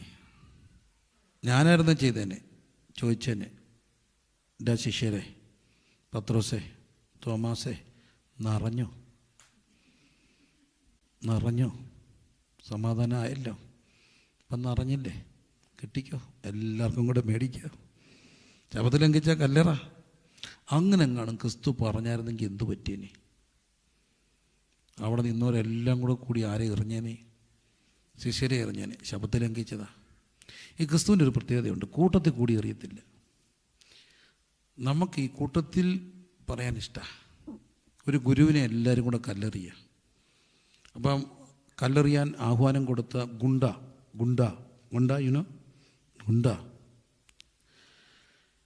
ഇംഗ്ലീഷിൽ ഗുണ്ടയ്ക്ക് എന്താ പറയുന്നത്? ഗുണ്ട തന്നെയാണ്. വില്ലൻ, പിന്നെന്താ? Gang leader, gangster. ഗുണ്ട, ഗാങ്സ്റ്റർ പറഞ്ഞു എല്ലാവരും എറിയണം, എറിഞ്ഞില്ലെങ്കിൽ എറിയുമെന്ന് പറഞ്ഞു. അപ്പം പ്രിയപ്പെട്ട ഒരു ശിഷ്യൻ ഇങ്ങനെ നിൽക്കുക. ശിഷ്യനൊരു ചിന്ത, എറിഞ്ഞില്ലേ തന്നെ എറിയത്തില്ലേ? എറിയുന്നത് എങ്ങനെ ഗുരുവിനെ? അപ്പോൾ ഈ ശിഷ്യനൊരു കാര്യം ചെയ്തു. തെക്കും പൊക്കും നോക്കിയപ്പം കുറച്ച് റോസാപ്പൂ നിൽക്കുന്നു. അത് പറിച്ചിട്ട് ഒറ്റ ഏറ് വെച്ചു കൊടുത്തു. അപ്പം ഗുരു പറഞ്ഞൊരു മറുപടിയുണ്ട്, ഇതുവരെ ഒരു കല്ലും എന്നെ നോയിപ്പിച്ചില്ല, പക്ഷെ നീ എറിഞ്ഞ പൂ എന്നെ നോയിപ്പിച്ചു. എനിക്ക് നൊന്തു. കാരണം നീയും എന്ത് ചെയ്തു? നീയും എറിഞ്ഞു. നമ്മളിങ്ങനെ വല്ലതും ഉണ്ടായിരിക്കും, ഇച്ചിരി ഇല്ലാതെ ഇച്ചിരി നാറത്തില്ലല്ലോ. എന്തെങ്കിലും ഉണ്ട് എന്ന് പറയാൻ നമുക്ക് 1000 നാവാം. കൂട്ടത്തിൽ കൂടി കുറ്റം വിധിക്കുന്നവരാണോ യേശു? അല്ല. യേശുവിടെ വഴക്ക് പറഞ്ഞാലോ? പക്ഷേ ക്രിസ്തു അവിടെ പ്രൊട്ടക്റ്റ് ചെയ്യുക. ഇതാണ് ക്രിസ്തുവിൻ്റെ സ്നേഹം. എല്ലാവരും എറിയുന്നവരെ ആരെറിയില്ല, യേശു എറിയാൻ കൂട്ടു നിൽക്കില്ല. എല്ലാവരും കല്ലെറിയാൻ നിൽക്കുകയാണ്. ആ കൂട്ടത്തിൽ ക്രിസ്തുവിടെ കല്ലെറിഞ്ഞാൽ, വിട്ടുകൊടുത്താൽ, ചതഞ്ഞ ഓടിക്കത്തില്ല, പുകയുന്ന തിരിയെ കെടുത്തി കളയത്തില്ല. ഇതാണ് ക്രിസ്തുവിൻ്റെ സ്നേഹം. എല്ലാവരും പറയുന്ന, കുറ്റം വിധിക്കുന്ന ഒരാളെ ക്രിസ്തു അവരുടെ മനസ്സ് കാണുന്ന, കുറ്റപ്പെടുത്താത്തൊരു കാലം. നമുക്ക് ഈ ലോകത്തിലെ മോശമെന്ന് പറയുന്നവരെല്ലാം ആരാണ്? മോശമാണ്. മോശമെന്ന് പറയുന്നവരെല്ലാം ആളാണ്. മക്കൾക്ക് ഒരു പഴയകാല നാടിൻ്റെ ഒരു സ്വഭാവത്തിൽ പിള്ളേർക്ക് മനസ്സിലാകാൻ ചിലപ്പോൾ ഇവിടുത്തെ അവിടെ ഈ ശരീരം വിറ്റ് ജീവിക്കുന്ന സെക്ഷൽ വർക്കേഴ്സ് എന്ന് പറയുന്നവർ, അവരുടെ പേരിലൊക്കെ ഇപ്പോഴൊക്കെയാണ് അങ്ങനെ സെക്ഷൽ വർക്കേഴ്സ് എന്നൊക്കെ പറയും. പണ്ടൊക്കെ ഒരു ദേശത്തിൻ്റെ പേരിലൊക്കെ ആയിരിക്കും ഒരാൾ അറിയപ്പെടുക. ഇന്നിടത്ത് ഇന്ന ദേശത്ത്, ആ ദേശത്തിൻ്റെ പേര് ഇതുമായിട്ടൊക്കെ അവരറിയപ്പെടും. അങ്ങനെ മോശപ്പെട്ട പേരുള്ള ഒരു സ്ത്രീ ഒത്തിരി വർഷം മുമ്പാണ്. പക്ഷേ എനിക്കവർ മോശപ്പെട്ടാണെന്നും അറിയില്ല. അപ്പോൾ എന്നോട് ഒരാളോട് പറഞ്ഞു, എനിക്ക് ഇന്നാരെ ഒന്ന് കാണണം, പ്രിൻസിപ്പാൾ കാണണം. അപ്പോൾ അന്ന് നമ്മളിങ്ങനെ ആരുണ്ട് എവിടെ ഉണ്ടെന്ന് തപ്പി നടക്കുന്നത് പോകാനും പ്രാർത്ഥിക്കാനും. അപ്പോൾ എന്നോടൊരു സുഹൃത്ത് പറഞ്ഞു, ഇവിടെ പോയി പ്രാർത്ഥിക്കണമെന്ന് പറഞ്ഞു. ഞാൻ എവിടെ? ഇന്നടത്താണെന്ന് പറഞ്ഞു. അപ്പം ഞാൻ ആ വീട്ടിലോട്ട് പോയി. അപ്പം ഞാൻ പോകുന്നിടത്തല്ല ഇവരുടെ പേര് ചോദിക്കുന്നുണ്ട്. അപ്പോൾ എന്നോട് ഈ പ്രായമുള്ളവരെല്ലാം ചോദിക്കുന്നു, കുഞ്ഞ് എവിടത്തെയാ? അപ്പോൾ ഈ കുഞ്ഞ് പറഞ്ഞു, ഞാൻ തുണ്ടത്തിലെ പാസ്റ്റർ മോനാണോ? അപ്പോൾ ഇന്നാരാണ്, അങ്ങോട്ട് പോവാ. ഞാൻ അവിടെ ചെന്നു പ്രാർത്ഥിച്ചു, കുറേ നേരം ഇരുന്ന് ഒത്തനൊക്കെ പറഞ്ഞ്. അതിനു മുമ്പ് എൻ്റെ വീട്ടിലറിഞ്ഞു കുഞ്ഞെങ്ങോട്ട് പോയിട്ടുണ്ട്. ഒത്തിരി വർഷം മുമ്പ്, കല്യാണം കഴിക്കുന്നതിന് മുമ്പ് കുഞ്ഞിങ്ങോട്ട് വീട്ടിൽ പോയിട്ടുണ്ട്. അന്ന് ഫോണൊന്നും ഇല്ല. എന്നാലും വീട്ടിൽ ചെന്നപ്പോൾ, നീ അവിടെ പോയോ? പോയി. അതിനിപ്പോൾ എന്തോ പോയി? അപ്പോൾ പറഞ്ഞത് മോശപ്പെട്ട കാര്യം. ഞാൻ പിന്നെ പലവട്ടം ആ സഹോദരോട് സംസാരിച്ചു. ആ സഹോദരോട് സംസാരിച്ചപ്പോൾ അവർ പറഞ്ഞിട്ട്, അവരുടെ ഭർത്താവ്, അപ്പനൊരു മദ്യപാനിയായിരുന്നു. മദ്യപാനിയായ ഭർത്താവ് അപ്പന് പെൺകൊച്ചിനെ നശിപ്പിക്കാതിരിക്കാൻ വേണ്ടി നാട്ടുകാരും വീട്ടുകാരും കൂട്ടുകാരും എല്ലാം കൂടി ഒരു പ്രായമുള്ളൊരുത്തിൻ്റെ കൂടെ കെട്ടിച്ചു. അവനോ സംശയരോഗി. എന്നും അടിയാണ്. അടിയെന്ന് പറഞ്ഞാൽ, ഇപ്പോൾ ആരടി വന്നിട്ട് പോയേ, ഇവിടെ ആരടി നിന്നേ, അവിടെ ആരാടി നടി, അടിയുടെ പേട്ട കേട്ട്. അപ്പോൾ ഇവക്കൊരു കാര്യം തീരുമാനിച്ചു, പോയാലും പോയില്ലേലും എന്തു ചെയ്യും? അടി കിട്ടും. ഈ ആട്ടിക്കുന്ന ഭർത്താവിനുള്ള ദേഷ്യം തീർത്താ അവിടെ മനസ്സങ്ങനെ മാറി. ആ സ്ത്രീ എന്നോട് പറഞ്ഞു, ഇതിൻ്റെ പേര് ഞാൻ പൈസ മേടിച്ചുണ്ടാക്കിയിട്ടില്ല, വൈരാഗ്യമായിരുന്നു അപ്പനോടും ഭർത്താവിനോടും. മനുഷ്യൻ്റെ മനസ്സ് ഭയങ്കര കോംപ്ലിക്കേറ്റഡാണ്. അതുകൊണ്ടാണ് ക്രിസ്തുവിൻ്റെ പ്രത്യേകത. ക്രിസ്തു എല്ലാവരും കുറ്റപ്പെടുത്തുന്നവരെ എന്ത് ചെയ്യത്തില്ല, ചേർന്ന് നിന്ന് കുറ്റപ്പെടുത്തത്തില്ല. കുറ്റപ്പെടുത്തുമോ? ഇല്ല. ക്രിസ്തു പറയുകയാണ് അവരെ പ്രൊട്ടക്റ്റ് ചെയ്യുക. ദാവീദ് കൂടെയുള്ളവർക്ക് എന്താ ചെയ്തത്? എന്നിട്ട് വലങ്കൈ വരണ്ട ഒരു മനുഷ്യൻ അവിടെ ഉണ്ടായിരുന്നു. ക്രിസ്തു അവനെ സുന്ദരമാക്കി, സൗഖ്യമാക്കി. എന്നിട്ട് ഒരു മലയുടെ മുകളിലേക്ക് പോയി എന്ത് ചെയ്തു? പ്രാർത്ഥിച്ചു. അവിടെ നമ്മൾ കാണുകയാണ് ക്രിസ്തു അവരെ പ്രൊട്ടക്റ്റ് ചെയ്യുക. അവർ ചെറിയൊരു തെറ്റ് ചെയ്തു, വേണേ അത് ഒഴിവാക്കാമായിരുന്നു. പക്ഷേ തെറ്റ് ചെയ്തവനെ തള്ളിക്കളയുന്ന ഒരു ക്രിസ്തു അല്ല ഇവിടെ കാണുക. അവരെ പ്രൊട്ടക്റ്റ് ചെയ്ത് അവരെ ചേർത്ത് പിടിക്കുന്ന കർത്താവിനെ നമുക്ക് അവിടെ കാണാനായിട്ട് കഴിയുന്നുണ്ട്. വീണ്ടും നമ്മൾ ക്രിസ്തു പ്രാർത്ഥിച്ച ഭാഗങ്ങൾ 9:18 ചാപ്റ്റർ 9 വേഴ്സ് 18. അവൻ തനിച്ച് മൈക്കിൽ കൂടെ വായിച്ചാൽ നല്ലായിരുന്നേ, മൈക്ക് എല്ലാവർക്കും കേൾക്കാമായിരുന്നു. സോറിയേ. അവൻ തനിച്ച് പ്രാർത്ഥിച്ചുകൊണ്ടിരിക്കുമ്പോൾ മതി മോളെ. തനിച്ച് പ്രാർത്ഥിച്ചു. അപ്പോൾ ക്രിസ്തു സ്നാനമേറ്റ് കയറി ഉടനെ പ്രാർത്ഥിച്ചു. നിർജ്ജനദേശത്തേക്ക് വാങ്ങിപ്പോയി പ്രാർത്ഥിച്ചു. മലയുടെ മുകളിൽ പോയി പ്രാർത്ഥിച്ചു. ഇവിടെ എങ്ങനെ പ്രാർത്ഥിച്ചു? തനിച്ച് പ്രാർത്ഥിച്ചു. തനിച്ച് പ്രാർത്ഥിച്ചു. അതിന് മുകളിൽ നമ്മൾ കാണുന്ന പ്രധാനപ്പെട്ട ഒരു സംഭവമുണ്ട്. എന്താണത്? ക്രിസ്തുവിൻ്റെ അടുക്കൽ ആൾക്കാരെ ഒത്തിരി പേര് വന്നു. അപ്പോൾ പകൽ കഴിയാറായപ്പോൾ അവൻ പറഞ്ഞു, പുരുഷാരം ചുറ്റുമുള്ള ഈ പകൽ കഴിയാറായപ്പോൾ 12 ശിഷ്യർ യേശുവിൻ്റെ അടുക്ക വന്ന് പറഞ്ഞു, നാം ഇവിടാണ്, അതുകൊണ്ട് പുരുഷാരം ചുറ്റുമുള്ള ഊരുകളിലും കുടികളും പോയി രാത്രി പറപ്പാനും ആഹാരം വാങ്ങാനും വേണ്ടി അവരെ എന്ത് ചെയ്യണം? പറഞ്ഞയക്കണം. ഇതാണ് ഈ ശിഷ്യരുടെ പ്രത്യേകത. അവർക്ക് എത്രയും പെട്ടെന്ന് യോഗം തീർക്കണം. എന്നിട്ട് എവിടെ പോകണം? വീട്ടിൽ പോകണം. ഇങ്ങനെ നിർബന്ധമുള്ളവരുണ്ട്. പെട്ടെന്ന് യോഗം തീർക്കണം. എന്നിട്ട് ഒരു നിർബന്ധമില്ല. എന്നിട്ട് വേണേൽ പുറത്തിറങ്ങി വർത്തമാനം പറയും രാത്രി 12 മണി വരെ. പക്ഷേ എന്തോ ചെയ്യണം? ആൾക്കാരെ പറഞ്ഞു വിടണം. ഞാനും ഇങ്ങനെ കണ്ടിട്ടുണ്ട്. ഞങ്ങളുടെ അവിടെ ഒരു അച്ചായൻ എന്നോട് പറഞ്ഞു, മോനെ 1 മണിയാകുമ്പോൾ യോഗം നടത്തണം. ഇവിടുത്തെ പോലെ ഡ്യൂട്ടിക്കൊന്നും പോകണ്ട എന്നാൽ പോലും. അപ്പം ഞാൻ പറഞ്ഞു, ചിലപ്പോൾ ഒക്കെ അന്തരീക്ഷം അങ്ങനെയൊന്നും വലിച്ചു നീട്ടാൻ ഒക്കത്തില്ല മക്കളെ. നമ്മൾ ചിന്തിക്കുന്ന പോലെ യോഗമൊന്നും വലിച്ചു കിട്ടാൻ ഒക്കത്തില്ല. ഒക്കുമോ? ഇല്ല. പക്ഷേ ചിലപ്പോൾ സമയത്ത് നീണ്ടുപോയെങ്കിൽ അന്നേരം ഒരു പാട്ട് പാടും. അത്യാവശ്യമായിട്ട് പോകേണ്ടവർ പോകണം. അപ്പോൾ ഒരാളിനോടൊന്ന് പറഞ്ഞ്, അങ്ങനെയല്ല, നിനക്ക് വിവരമില്ലാത്തതുകൊണ്ട്, നീ കൊച്ചനല്ലേ, 1 മണിക്ക് പോകുമ്പോൾ ആശീർവാദം കൂടെ കിട്ടി വേണം പോകാൻ. എനിക്ക് സത്യത്തിൽ അങ്ങ് സങ്കടമായി. ഞാൻ പറഞ്ഞു, അടുത്ത ആഴ്ച നിർബന്ധമായിട്ടും ആശീർവാദം കിട്ടേണ്ടവർ ദയവായി നമ്പർ തരൂ, SMS ആയി. ഇപ്പോൾ എല്ലാം അങ്ങനെ ടെക്സ്റ്റ് മെസ്സേജായി, ബെനഡിക്ഷൻ ഫോണിലേറ്റ് എത്തി. അപ്പോൾ ഈ ശിഷ്യന്മാരുടെ പ്രത്യേകത എന്താ? എങ്ങനെ എന്ത് ചെയ്യണം? പറഞ്ഞ് അയക്കണം. ഞാൻ ഒരു യൂത്ത് ക്യാമ്പിൽ പങ്കെടുക്കുക. സങ്കടം തോന്നി. ഇതൊക്കെ ഭയങ്കര ദൈവ സാന്നിധ്യം. കുഞ്ഞുങ്ങളല്ലേ, അവർ സത്യസന്ധരാണ്. കാരണം എനിക്ക് ഈ പിള്ളേരെയൊക്കെ ഇഷ്ടമാണ്. പിള്ളേർ പലരും സത്യസന്ധരാണ്. കുറച്ചൊക്കെ ഞാൻ ഒരു ക്യാമ്പ് നടക്കുക, എല്ലാ പിള്ളേരും കൂടെ ഹോളിലോട്ട് കയറി കിടത്തുക. എല്ലാവരും ഹോളിലാണ്. നമ്മൾ ഈ ക്യാമ്പിൻ്റെ ആൾക്കാരാണ്. സന്തോഷമായി പിള്ളേരുടെ. അപ്പോൾ ഞാൻ ചുമ്മാ എല്ലാവരും വിളിച്ചിട്ട്, പോയി ഹോളിനൊക്കെ കിടക്കുന്നേ, ഹോള് പരിശുദ്ധമായ സാധനമല്ലേ. എല്ലാവരും ഒരു കാര്യം ഞാൻ പറയുക, ബീഡി വലിക്കുകയാണെങ്കിലും പുറത്തിറങ്ങി വലിച്ചേക്കണം, അകത്തിരുന്ന് വലിക്കരുത്. ഹോളല്ലേ. എടുത്ത് ഇല്ല അങ്കളെ, കഴിഞ്ഞ ആഴ്ച നിർത്തിയായിരുന്നു പറഞ്ഞു. എനിക്കത് ഞങ്ങൾക്ക് ഇഷ്ടമായി. അവനൊന്നിലെ സത്യം പറഞ്ഞു. ഞാൻ ഒരു 11 വർഷം പ്രേമിച്ച ഒരു കപ്പിളുടെ കഥ പറയുക.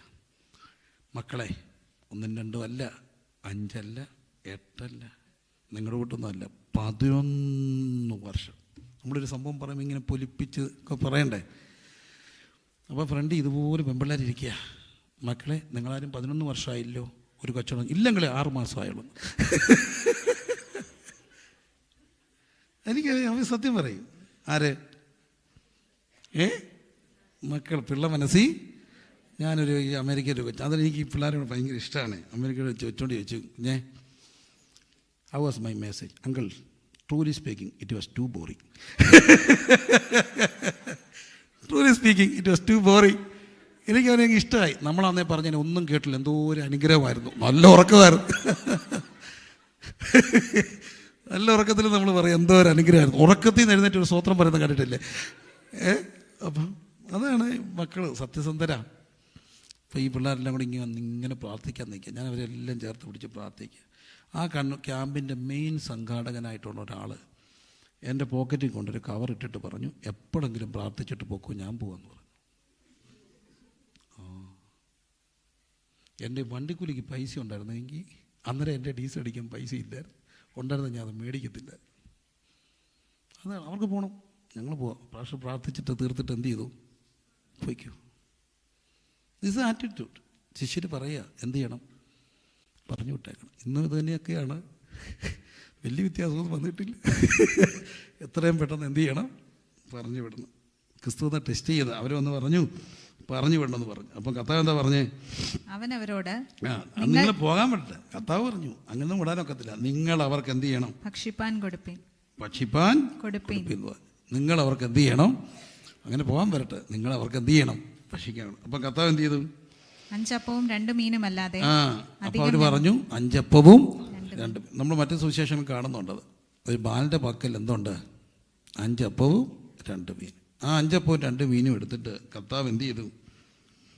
5000 പുരുഷന്മാരുണ്ടായിരുന്നു.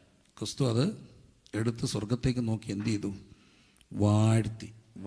എന്നിട്ട് വാഴ്ത്തി അല്ലേ, എല്ലാവരെയും ഇരുത്തി സ്വർഗത്തേക്ക് നോക്കി അനുഗ്രഹിച്ച് വാഴ്ത്തി. എന്നിട്ട് എന്ത് ചെയ്തു? നുറുക്കി. അതിന് മുമ്പ് ഒരു കാര്യമുണ്ട്. അതിന് മുമ്പ് ക്രിസ്തു ചെയ്ത ഒരു കാര്യമുണ്ട്. അവരെ 50 വീതം, 5000 പുരുഷന്മാരുണ്ട്. അപ്പോൾ എത്ര വീതം ഇരുത്തി? 50 വീതം. അപ്പോൾ എത്ര ലൈൻ കാണുമെന്ന് ഓർത്തോണം. ആർക്കും പെട്ടെന്ന് കണ്ടുപിടിക്കുക. 5000 എവിടെ കണക്ക്? അപ്പം പറയും ഞങ്ങൾ സയൻസാണെന്ന്. സയൻസ് ചോദിച്ചാൽ പറയും ഞങ്ങൾ കണക്കായിരുന്നു. 10,000 50ൻ്റെ അപ്പുറത്ത് 2 0 100 പന്തിയായിട്ട് ഇരുത്തി. എത്ര പേരെ? അപ്പോൾ നമ്മുടെ അച്ചായൻ പറഞ്ഞു, താന്നിക്കാരൻ കറിയാച്ചാനെ, ഞാൻ ആരുടെ മുമ്പിൽ ഇന്ന് വരെ ഇരുന്നിട്ടില്ല. എന്നെ അങ്ങനെ ആരും ഇരുത്താനും നോക്കണ്ട. ഒരു മനുഷ്യൻ്റെ മുമ്പിൽ ഇന്ന് വരെ എന്ത് ചെയ്തിട്ടില്ല? ഇരുന്നിട്ടില്ല. കുഴപ്പമുണ്ട്, ഇരിക്കാത്തവർക്ക് കൊടുക്കാൻ കർത്താവിൻ്റെ കയ്യിലൊന്നുമില്ല. കർത്താവിൻ്റെ കയ്യിൽ നിന്ന് കഴിക്കണോ? കർത്താവ് പറയുന്നിടത്ത് എന്ത് ചെയ്യണം? ഇരിക്കണം. ഞങ്ങളങ്ങനെ ഇരുത്താൻ നോക്കണ്ട. നമ്മുടെ ശൈലല്ലേ, എന്നെ അങ്ങനെ ആരും ഇരുത്താൻ നോക്കണ്ട. പക്ഷെ കർത്താവ് വല്ലതും തരണോ? കർത്താവ് പറയുന്നിടത്ത് എങ്ങനെ ചെയ്യണം? അപ്പോൾ ഒരാൾ പറഞ്ഞു, എനിക്ക് ഫ്രണ്ട് ലൈനിൽ ഇരിക്കണം. നീ 100-ാമത്തെയാണേ 100-ാമത്തെ, 1-ാമത്തെ ആണേ 1-ാമത്തെ. ഇതെല്ലാം ഇരുത്തുന്ന ആരാ? ഏതോ സമയത്ത് വന്നവനും അവനവനുള്ളത് കൊടുത്ത് വിട്ടോളും. എനിക്ക് 1-ാമതിരിക്കണമെന്ന്. ഞാൻ 100-ാമത്തെ പന്തി ഇരിക്കാനൊക്കെ ഈ സഭയിൽ ആദ്യം വന്നത് ഞാനല്ലേ, വേല തുടങ്ങിയത് ഞാനല്ലേ. കർത്താവ് പറഞ്ഞിട്ട് കാര്യമില്ല. ഞാൻ പറയുന്നിടത്ത് എന്ത് ചെയ്യണം? ഇരിക്കണം. എല്ലാവരും പറഞ്ഞ് കർത്താവ് പറയുന്നിടത്ത് എന്ത് ചെയ്യണം? ഇരിക്കണം. എന്നാലേ കർത്താവിൻ്റെ കയ്യിൽ നിന്ന് എന്ത് ചെയ്യാനൊക്കത്തുള്ളൂ? കഴിക്കാനൊക്കത്തുള്ളൂ. എന്നിട്ട് കർത്താവ് എടുത്തിട്ട് വാഴ്ത്തി. അത് ഭയങ്കരമാണ്. വാഴ്വ് എല്ലാവർക്കും ഇഷ്ടമാണ്. ഉയർത്തി കർത്താവ് ഇങ്ങനെ ബ്ലസ് ചെയ്തു. എന്തോ ഒരു അനുഗ്രഹമാണ്. ഉയർത്തി എന്ത് ചെയ്തു? അനുഗ്രഹിച്ചു. പക്ഷെ അത് കഴിഞ്ഞിട്ട് കർത്താവ് എന്ത് ചെയ്തു? നുറുക്കി. അത് ഭയങ്കര പെയിൻഫുള്ളാണ്. പിച്ച് ചീന്തി നുറുക്കി, മുറിച്ച് ഇത്രയും പീസാക്കി. വാഴ്വ് എല്ലാവർക്കും ഇഷ്ടമാണ്. പക്ഷെ എന്ത് പാടാ? നുറുക്കൽ പാടാ. മറ്റുള്ളവർക്ക് പ്രയോജനപ്പെടണോ? ദൈവം ഒന്ന് നുറുക്കും. ഒരു നുറുക്കൽ പ്രക്രിയയിലൂടെ പോകാത്ത ആരും അനുഗ്രഹിക്കപ്പെടത്തില്ല. ഓരോരുത്തരുടെ നുറുക്കലുകൾ ഓരോന്നായിരിക്കാം. ചിലർക്കത് രോഗമായിരിക്കാം, ചിലർക്കത് തകർച്ചകളായിരിക്കാം, ചിലർക്ക് ദൈവസഭ ഇന്ന് അനുഗ്രഹിക്കപ്പെട്ട ഒരു നിലവാരത്തെ കർത്താവിനെ വേല ചെയ്യുന്ന എൻ്റെ ഒരു പ്രിയപ്പെട്ട സ്നേഹിതൻ്റെ ഒരു സംഭവം കേട്ടപ്പോൾ ഞാൻ സത്യത്തിൽ ഒന്ന് പേടിച്ചുപോയി. അദ്ദേഹം യോഗം നടത്തിക്കൊണ്ടിരിക്കുക ചെറിയ സ്ഥലത്ത് എന്ന് ഒരു വിശ്വാസികൾ അധികം ആരും ഇല്ലാത്തൊരു സ്ഥലത്ത് ചെന്ന് പുതിയ വില തുടങ്ങി വില വന്ന ഒരു ഷെഡ് കെട്ടി അവിടെ ആരാണ് നടക്കുക. ആ ഇടയ്ക്ക് പുതുതായിട്ട് വന്നൊരു പെൺകുട്ടി യോഗം നടക്കുമ്പോൾ ഓടി വന്ന് അകത്തോട്ട് കയറി, യോഗ സ്ഥലത്തോട്ട് കയറി മണ്ണെണ്ണ ഒഴിച്ചങ്ങ് തീ വെച്ചു. യോഗ സ്ഥലത്തോട്ട് കയറി മണ്ണെണ്ണ ഒഴിച്ച് ആത്മഹത്യ ചെയ്തു. എന്തായിരിക്കും? What is going to happen? അതും ഇതര മതപശ്ചാത്തലത്തിൽപ്പെട്ടൊരു കുട്ടി. അതൊക്കെ എങ്ങനെ ഓർക്കം ചെയ്തു? ഇന്ന് നമ്മുടെ ഭയങ്കര ദൈവാസഭയാണ്. എന്താ ചെയ്യുന്നത്? തമ്പുരാനെ നുറുങ്ങാൻ അനുവദിക്കും. എല്ലാവരും ദൈവം എന്തു ചെയ്യും? നുറുക്കും. വർദ്ധിപ്പിക്കണോ? അനുഗ്രഹിക്കപ്പെടണോ? ആത്മാക്കൾ വരണോ? എന്ത് ചെയ്യുന്നുണ്ടാവണം? നുറുക്കി. കാരണം ഈ 5 അപ്പവും 2 മീനും അവന് വേണ്ടി മാത്രമുള്ളതല്ല, 5000 പേർക്കുള്ളവരെ എല്ലാം ദൈവം എന്തു ചെയ്യും? നുറുക്കി.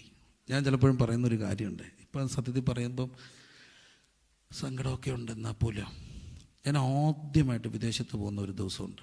എനിക്ക് വിസ കിട്ടിയൊരു ദിവസം. അതിൻ്റെ തലേ രാത്രി, അതായത് എനിക്ക് വിസ വന്നു എന്ന് എന്നോട് പറയുന്നതിൻ്റെ തലേ രാത്രി നടന്നൊരു സംഭവമുണ്ട്. ആ ദിവസങ്ങളിലാണത്. ആ ഒരു baby next previous same night ആയിരിക്കത്തില്ല, എന്നാലും വലിയ ഞാൻ പൗരുഷനിലൊക്കെ അത് പറഞ്ഞിട്ടുണ്ട്. ഞങ്ങളുടെ കൂട്ടത്തിൽ നിന്നിരുന്നൊരു പയ്യൻ, വീട്ടിൽ തന്നെ താമസിച്ച് കോളേജിലൊക്കെ പോയിക്കൊണ്ടിരുന്നൊരു കൊച്ചന്, അത് പലയിടത്തും പറഞ്ഞിട്ടുണ്ട്. അവന് ഭയങ്കര ആരോഗ്യമാണ്, ഇരുമ്പാണ് ആ ചെറുക്കൻ. അപ്പോൾ എൻ്റെ കൂടെ ഇങ്ങനെ കൊണ്ട് നടക്കും. അവൻ ഇച്ചിരി ഉഴപ്പനായതുകൊണ്ട് അവൻ്റെ അമ്മ എന്നെ ഏൽപ്പിച്ചതാണ്. വീട്ടിൽ നിന്നുണ്ടായിരുന്നു കോളേജിലൊക്കെ പോകുന്നത്. കൈക്കൊക്കെ ഈ മസിലാണ്, നല്ല ആരോഗ്യമുള്ള ചെറുക്കൻ. അവൻ പിന്നെ അങ്ങ് ഗാങ്സ്റ്ററായി, ഒരു ഗാങ്ങിലായി പോയി. നമ്മൾ ഏതാണ്ട് കൊട്ടേഷനൊക്കെ ആയി, പിന്നെ കേട്ടു, അങ്ങനെ ആയി പോയി. എന്നാലും നമ്മളെ കാണുമ്പോൾ ഭയങ്കര സ്നേഹം, വല്ലപ്പോഴും ഒക്കെ വരും, ബൈക്കൊക്കെ ഇരപ്പിച്ചവൻ വരും. ഭയങ്കര നല്ല ആരോഗ്യമുള്ള ചെറുക്കനാണ്, കൊച്ചു ചെറുക്കനാണ്, ഒരു ഡിഗ്രിക്ക് പഠിക്കുക. അപ്പോൾ ഒരു ദിവസം എൻ്റെ കൂട്ടത്തിൽ അന്നൊരു ഡ്രൈവറുണ്ട്, തിരുവനന്തപുരത്ത് നിന്ന് വന്ന, അവനെ ഇവനെ അടിക്കുമെന്ന് പറഞ്ഞു. അപ്പോൾ ഇത് കേട്ടപ്പോൾ എനിക്കൊരു സങ്കടം, ഇവനെ അടിക്കുന്ന എന്തിനാണ്, ഇവനെ അടിച്ചിട്ട് പിന്നെ ഞാനിൻ്റെ പുറകെ പോകണ്ടേ. അപ്പോൾ ഞാൻ പറഞ്ഞു അത് വിഷയമൊക്കെ സാരമില്ല, ഞാനങ്ങ് തീർക്കാം. ഞാൻ അപ്പയോട് പറഞ്ഞു നിങ്ങൾ ആരും ഇടവണ്ട, ഞാൻ തീർത്തോളാം. അവൻ നമ്മുടെ തീർക്കാനല്ലേ, എനിക്കറിയാം, എൻ്റെ കൂടെ നടന്നതല്ലേ. ഞാൻ അവനെ വിളിച്ചേട്ടാ നീ എവിടെയാണ്, ഞാൻ ടൗണിലുണ്ട്, നീ ഇങ്ങോട്ട് വന്നേ. എന്നാ ചേച്ചാ ഒരു അത്യാവശ്യ കാര്യമാണ്, നീ ബാ. എൻ്റെ മുന്നേ അവൻ വന്നു, അവനിങ്ങനെ ബൈക്കിലൊക്കെ വന്നു. നല്ല മസിലാ, ഞാൻ പറഞ്ഞിരിക്കുക. അവൻ ഈ സിംഗിൾ സെറ്റ് ഇങ്ങനെ ഇരുന്നു. ഞാൻ പത്താനൊക്കെ ചോദിച്ചിട്ട് മക്കളെ നിനക്ക് ഇവനോട് എന്താ പ്രശ്നം, എൻ്റെ കൂട്ടത്തിൽ അവനോടത്തെ പ്രശ്നം അച്ചാച്ച പിന്നെ പറയാം, അച്ചാച്ചൻ എൻ്റെ അച്ചാച്ചൻ, പക്ഷേ ഇവനിട്ട് ഞാൻ കൊടുക്കും. ആദ്യം അടി കൊടുത്തിരിക്കും. ഞങ്ങളുടെ സ്റ്റൈലെന്ന് പറഞ്ഞാൽ ആദ്യം അടിക്കുക, പിന്നെ കോംപ്രമൈസ്. ഫസ്റ്റിൽ അടി നടക്കട്ടെ, അടിയുണ്ട്, അതിനുള്ള എല്ലാ സെറ്റപ്പും ക്രമീകരിച്ചു നിനക്കുണ്ട്. ഞാൻ ചോദിച്ചാൽ അവൻ എന്താ തെറ്റിയത്, അതൊക്കെ പിന്നെ പറയാം, പക്ഷേ ഇവനിട്ട് അടി കൊടുക്കും, ഉറപ്പാണ്, അടി ഉറപ്പ്. നീ ചെവിയെന്ന് വിളിക്കുക. എന്നിട്ട് ഇവനിരിക്കുക. അപ്പോൾ എൻ്റെ പപ്പ ഇങ്ങനെ ഇരിക്കുകയല്ലേ, പപ്പ മിലിറ്ററിക്കാരനാ. ഞാൻ നോക്കിയപ്പോൾ പപ്പ ഇതൊക്കെ എഴുന്നേക്കുന്നത് എന്തിനാണെന്നറിയാം, ക്യാൻവാസ് കസേരയുടെ കമ്പൂരാൻ. നിങ്ങൾക്കറിയത്തില്ല, ക്യാൻവാസ് കസേര എന്ന് പറഞ്ഞൊരു സാധനമുണ്ട്, വയസ്സാങ്കാലത്ത് കിടക്കുന്ന തുണിയാണ്, അവിടുത്തെ ഒരു കമ്പുണ്ട്. എൻ്റെ മക്കളെ അതുകൊണ്ടൊക്കെ കിട്ടിയ പിന്നെ നീ ചുമ്മാ ഇരടാ, ഞാൻ തീർക്കാവുന്ന. കാരണം ഇവരുടെ അജണ്ട വേറെയാണ്. ഞാൻ പറഞ്ഞു മിണ്ടരുത്, ഓടി ഇരുന്നോണോ, വയസ്സാങ്കാലത്തിൽ എനിക്ക് പണി തരല്ലേ, പിന്നെ ഞാനിതിൻ്റെ പുറകെ പോകണ്ടേ, ഞാൻ തീർത്തോളാം. ഞാനിവനോട് സംസാരിച്ച് ബാർഗൻ ചെയ്ത് ഞാനിവൻ്റെ അങ്ങ് കാലെ വീണിട്ട് ഇവൻ വീഴുന്നില്ല. ഉണ്ട്, നിനക്കിട്ടുണ്ട് എത്ര നേരമായി. സാറേ എൻ്റെ നെല്ലിപ്പലൊക്കെ പോയപ്പോൾ ഇവനിങ്ങനെ കസേരയിരിക്കുക, ഞാൻ ചെന്ന് ഇവൻ്റെ കാല് നെടുമ്പാട് വീണ് കിടന്നു, കെട്ടിപ്പിടിച്ചു കാല്. ഞാൻ പറഞ്ഞു നീ എൻ്റെ തലയെ തൊട്ട് ഈ വർഷം വിട്ടു എന്ന് സത്യം ചെയ്യാതെ ഞാൻ എഴുന്നേക്കത്തില്ലെന്ന് പറഞ്ഞു. ഇവൻ എന്നെ 20 മിനിറ്റ് കിടത്തി.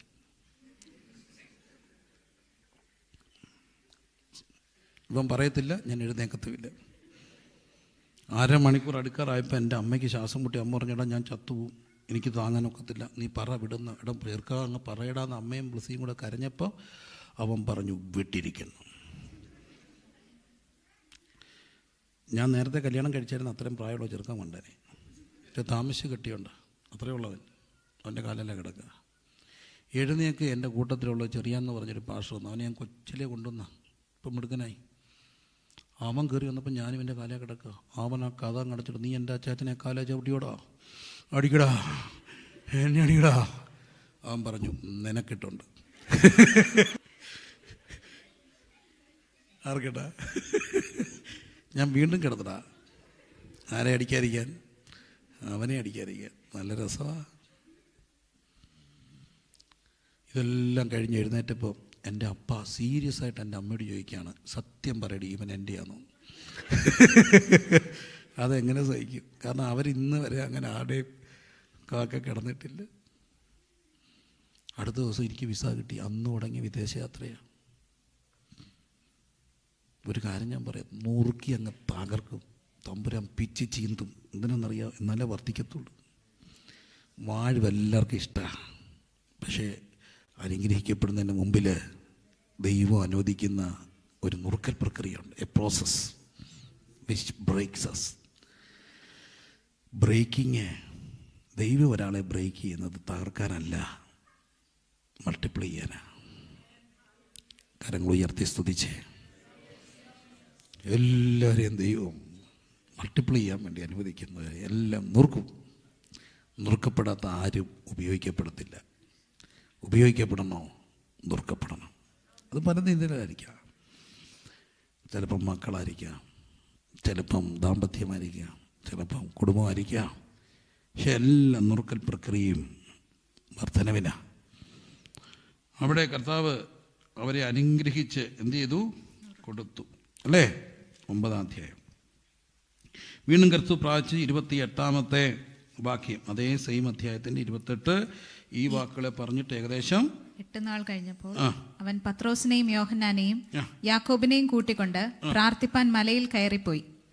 വീണ്ടും ക്രിസ്തു മലയിൽ പോകുന്നുണ്ട്. അവിടെ പ്രാർത്ഥിക്കുമ്പോഴാണ് ക്രിസ്തുവിന്റെ മുഖഭാവം മാറി, വസ്ത്രം ഉടുപ്പ് മിന്നുന്ന വെള്ളയായും തീർന്നു. ഇതെല്ലാം സംഭവിക്കുന്ന മറുരൂപ മലയാണ്. അപ്പം പ്രാർത്ഥനയിൽ രൂപാന്തരീകരണം ഉണ്ടാവും, ട്രാൻസ്ഫോർമേഷൻസ് ഉണ്ടാവും. പ്രാർത്ഥിക്കാനായിട്ട് ക്രിസ്തു എവിടെ പോയി?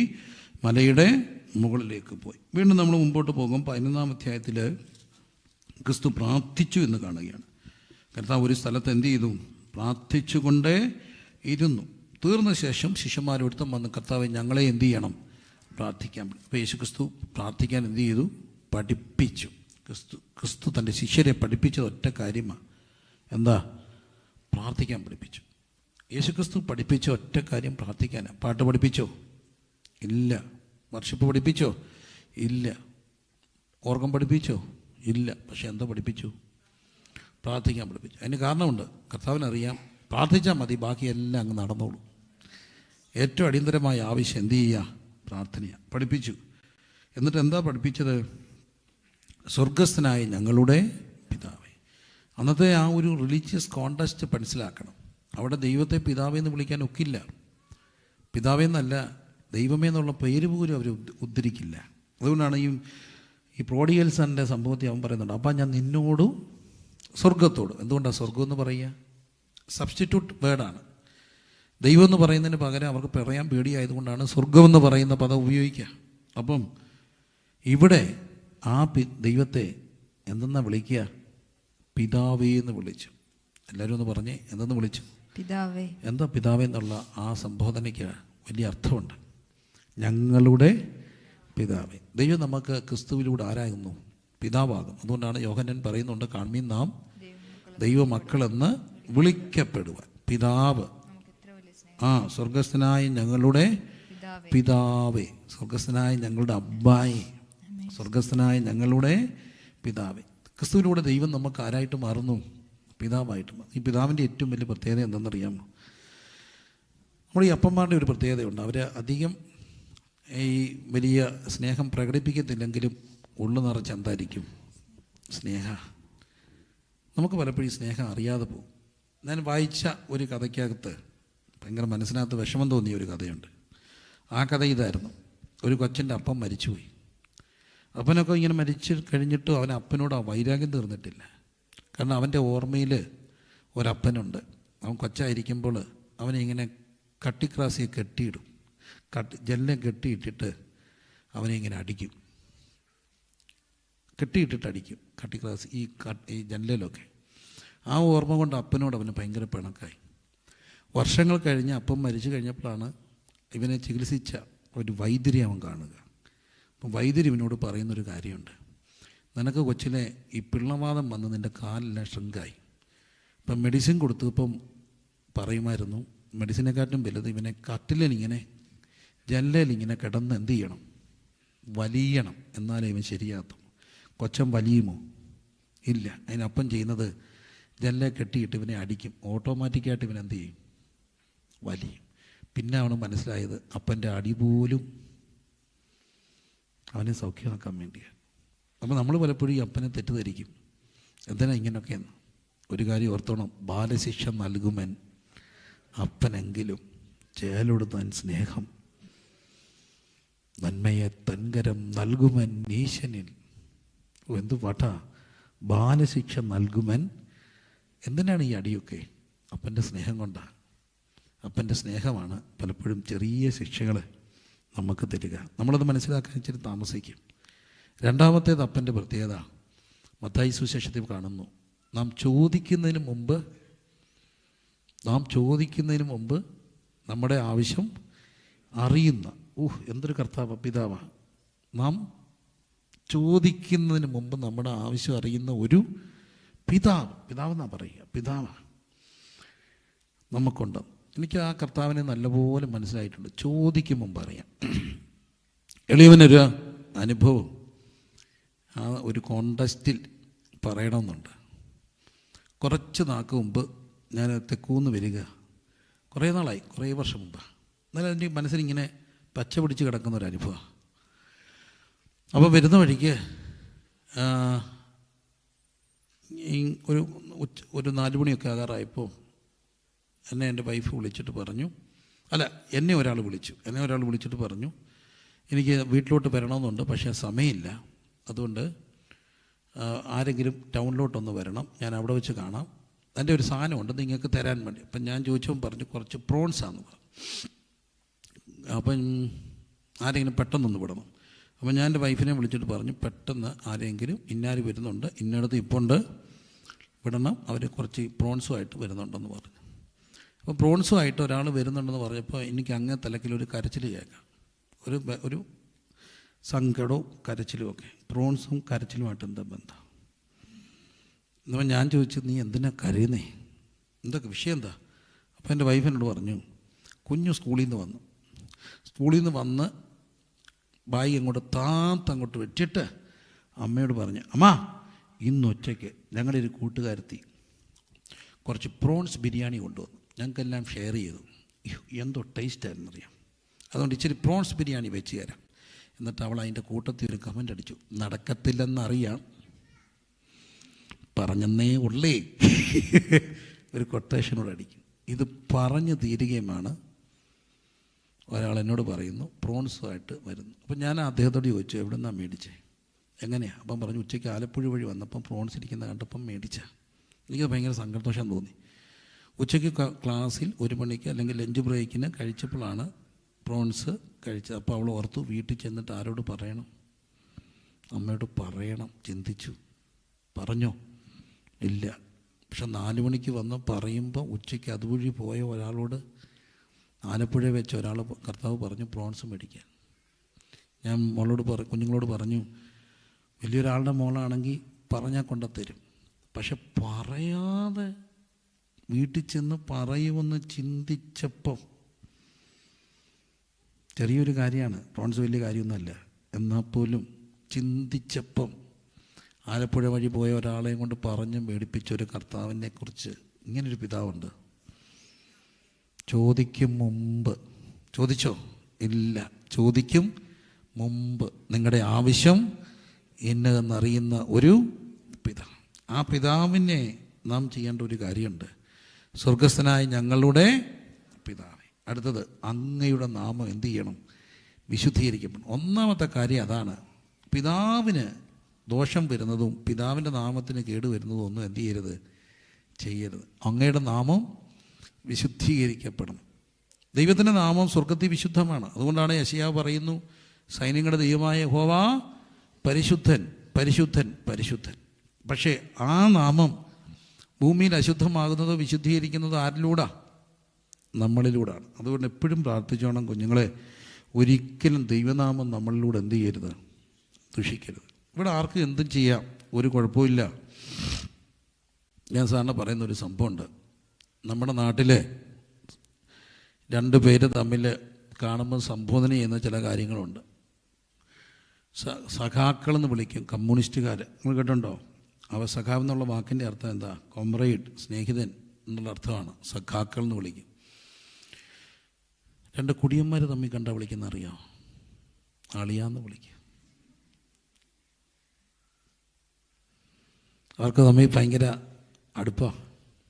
അപ്പോൾ അതിൽ ഒരു സുഹൃത്ത് എന്നെ ഒരിക്കൽ വിളിച്ച്, അളിയൻ എവിടെ? ഞാൻ ചോദിച്ചു. വെള്ളം അടിക്കുന്നതല്ല, എൻ്റെ സ്നേഹമുള്ളൊരു അളിയനാണ്.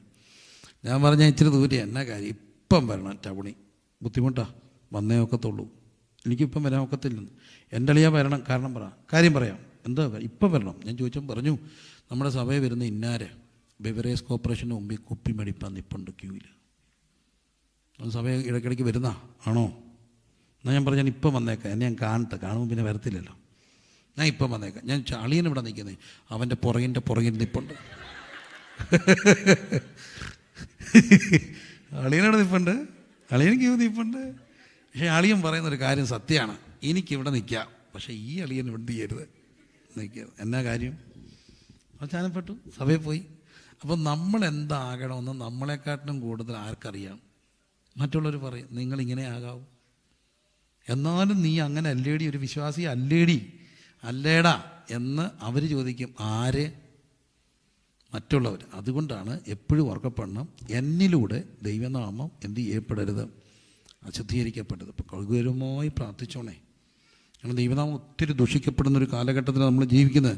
സ്വർഗസ്ഥനായ ഞങ്ങളുടെ പിതാവ്, ഈ പിതാവ് ഭയങ്കര സ്നേഹമാണ്. പിതാവിൻ്റെ ഈ പണ്ടൊരു നാട്ടിൽ പറയുമേ, അപ്പൻ്റെ പിള്ളേരുടെ മാനമാണ് ആരുടെ മാനം? അപ്പൻ്റെ മാനം. അപ്പൻ്റെ നാമം വിശുദ്ധമാണെങ്കിൽ ആരിലൂടെ ഒക്കുക? അപ്പൻ്റെ മക്കളിലൂടെ ഒക്കുക. നമ്മൾ അപ്പൻ്റെ മക്കളാണെങ്കിൽ, അപ്പൻ്റെ ഈ സ്വർഗസ്ഥനായ അബ്ബായിയുടെ മക്കളാണെന്ന് ഉറപ്പുള്ളവരെല്ലാം ഒന്ന് കൈപൊക്കുകയും, അബ്ബായിയുടെ നാമത്തിന് ഒരിക്കലും എന്ത് വരരുത്? ഒരു അപമാനം വരല്ലേ. വരാതിരിക്കാൻ നാം നമ്മെ തന്നെ സൂക്ഷിക്കണം. മനസ്സിലാകുന്നുണ്ടോ? അബ്ബായിയുടെ നാമത്തിന് ഒരിക്കലും എന്ത് വരരുത്? ഒരു അപമാനം വരരുത്. Hallelujah, hallelujah, hallelujah. ലൂക്കോസ് 18:1. എങ്ങനെ പ്രാർത്ഥിക്കണം? മടുത്തു പോകാതെ പ്രാർത്ഥിക്കണം. ക്രിസ്തു പറഞ്ഞു, പ്രാർത്ഥിക്കാൻ പഠിപ്പിച്ചു. എന്നിട്ട് ക്രിസ്തു പറഞ്ഞു എങ്ങനെ പ്രാർത്ഥിക്കണം? മടുത്തു പോകാതെ പ്രാർത്ഥിക്കണം. എല്ലാവരും പറഞ്ഞേ, മടുത്തു പോകാതെ പ്രാർത്ഥിക്കണം. ഒന്നുകൂടെ പറഞ്ഞേ. എനിക്ക് മടുത്തു പോകാതെ പ്രാർത്ഥിക്കണമെന്ന് പറയുമ്പോൾ മനസ്സിൽ വരുന്ന ഒരു ഓർമ്മയുണ്ട്. ഞങ്ങളുടെ സഭയിലെ ഒരു അപ്പച്ചനുണ്ടായിരുന്നു. ഞങ്ങളുടെ മോളിയച്ചിയുടെ ഒക്കെ ഒരു ബന്ധമാണ്. തുണ്ടിയിലെ മാത്തിച്ചാൻ എന്ന് പറയും. മദ്യപാനിയായിരുന്നു. എനിക്ക് ഓർമ്മയുണ്ട് അപ്പച്ചൻ ഇങ്ങനെ കുടിച്ചു പോകുന്നു. അന്ന് ഞങ്ങളുടെ നാട്ടിലെ ഒരു പ്രാർത്ഥനാക്കാരത്തിയായിരുന്നു കുഞ്ഞോളമ്മച്ചി. ഇപ്പോഴും ഉണ്ട് അമ്മച്ചി. അമ്മച്ചിക്ക് നല്ല പ്രായമായി. പക്ഷേ അമ്മച്ചിയുടെ കല്യാണം കഴിഞ്ഞ് 30 വർഷത്തിലേറെ ഈ അപ്പച്ചൻ്റെ മദ്യപാനം നിർത്താൻ അമ്മച്ചി പ്രാർത്ഥിച്ചു. അത് യുവത്തിന് വിടത്തില്ല. 30-35 വർഷം. ഒടുവിൽ പ്രായത്തിൽ ഈ അപ്പച്ചൻ രക്ഷിക്കപ്പെട്ടു. നല്ലൊരു അപ്പച്ചനായിരുന്നു. കാലെല്ലാം നീരാണെങ്കിൽ 35 വർഷം പ്രാർത്ഥിച്ച് രക്ഷിക്കപ്പെടുത്ത അപ്പച്ചനുമായിട്ട് അമ്മച്ചിയുടെ ഒരു വരവുണ്ട് യോഗത്തിന്. വെള്ള ഷർട്ടൊക്കെ എടുത്ത് അമ്മച്ചി ചട്ടയും മുട്ടോടും. അപ്പച്ചൻ മുമ്പിൽ, അമ്മച്ചി പുറകെ. കാണാൻ ഒരു അഴകായിരുന്നു. എന്താ കാര്യം? 35 വർഷം പ്രാർത്ഥിച്ച് ഈ മദ്യപാനി എന്ത് ചെയ്തു? മാനസാന്തരപ്പെടുത്തി. പിന്നെ ജീവിച്ചതിൽ അന്തസ്സായിട്ട് നല്ല ക്രിസ്തു ഭക്തനായിട്ട് ജീവിച്ച് മരിച്ചു. ഒരു കാര്യം ഓർക്കണം, കർത്താവ് പറഞ്ഞു എങ്ങനെ പ്രാർത്ഥിക്കണം? മടുത്തു പോകാതെ പ്രാർത്ഥിക്കണം. എല്ലാവരും പറഞ്ഞേ, പ്രാർത്ഥനയിൽ എന്ത് ചെയ്യരുത്? മടുത്തു പോകാതെ എന്ത് ചെയ്യണം? പ്രാർത്ഥിക്കണം. 19:46 എൻ്റെ ആലയം പ്രാർത്ഥനാലയം. എല്ലാവരും പറഞ്ഞേ, എൻ്റെ ആലയം പ്രാർത്ഥനാലയം. ഉറക്കെ പറഞ്ഞേ, എൻ്റെ ആലയം. അതിനകത്ത് ഒരു പ്രത്യേക അർത്ഥമുണ്ട്. എന്നാ കാര്യം ചോദിച്ചാലേ, ഈ ഒരു ബിസിനസ് നമ്മൾ തുടങ്ങുന്നു, ഒരു കട, ഒരു ഷോപ്പ് തുടങ്ങുന്നു. ആ ഷോപ്പ് എത്ര ദിവസം തുറക്കും? ഒരു കട തുടങ്ങി എത്ര ദിവസം തുറക്കും? 6 ദിവസം തുറക്കും. എത്ര മണിക്കൂർ തുറക്കും? 10 മണിക്കൂർ തുറക്കും. തുറക്കത്തില്ലേ? തുറക്കും. അങ്ങനെയാണെങ്കിൽ എത്ര മണിക്കൂർ അവിടെ നടന്നു? 60 മണിക്കൂർ. 60 മണിക്കൂർ ആ കട തുറന്നിരുന്നു. ഇവിടെ ഇപ്പം പലർക്കും സ്വന്തമായിട്ട് ഓളില്ല. സ്വന്തമായിട്ട് ഓളുണ്ടാകട്ടെ. ചർച്ചകളൊക്കെ പോകുന്നതിൽ വേദനയുണ്ട്. പക്ഷേ അവിടെ ഒരു കാര്യം ഓർക്കണം. എന്തുകൊണ്ടാണ് ഇതൊക്കെ സംഭവിച്ചത്? ഒരു ചർച്ച് മേടിക്കണമെങ്കിൽ എത്ര കോടി രൂപ വേണം? മിനിമം 5 കോടി, 6 കോടി ഒക്കെ വേണം. വേണ്ടേ? വേണം. നാട്ടിലാണേലും വേണം. നല്ലൊരു ചർച്ച് പണിയെങ്കിൽ 1.5 കോടി രൂപ വേണം. സ്ഥലവും വീടും പിന്നെ എന്താണ് സൗണ്ട് പ്രൂഫും AC-യും എല്ലാം വെച്ചൊക്കെ ഇപ്പം ചെയ്യാനൊക്കത്തുള്ളൂ. ശബ്ദം എല്ലാം വരുമ്പോഴത്തേന് 1.5-2 കോടി രൂപയാവും. സിസ്റ്റത്തിനൊക്കെ എന്തോ വിലയാണ്. അപ്പോൾ ഇതെല്ലാം കൂടെ ആകുമ്പോഴത്തേന് 2 കോടി രൂപയൊക്കെ മുടക്കിയ ഒരു ചർച്ചിൽ, അല്ലെ 5 കോടി രൂപ മുടക്കിയ ഒരു ചർച്ചിൽ എത്ര മണിക്കൂർ ബിസിനസ് നടക്കും?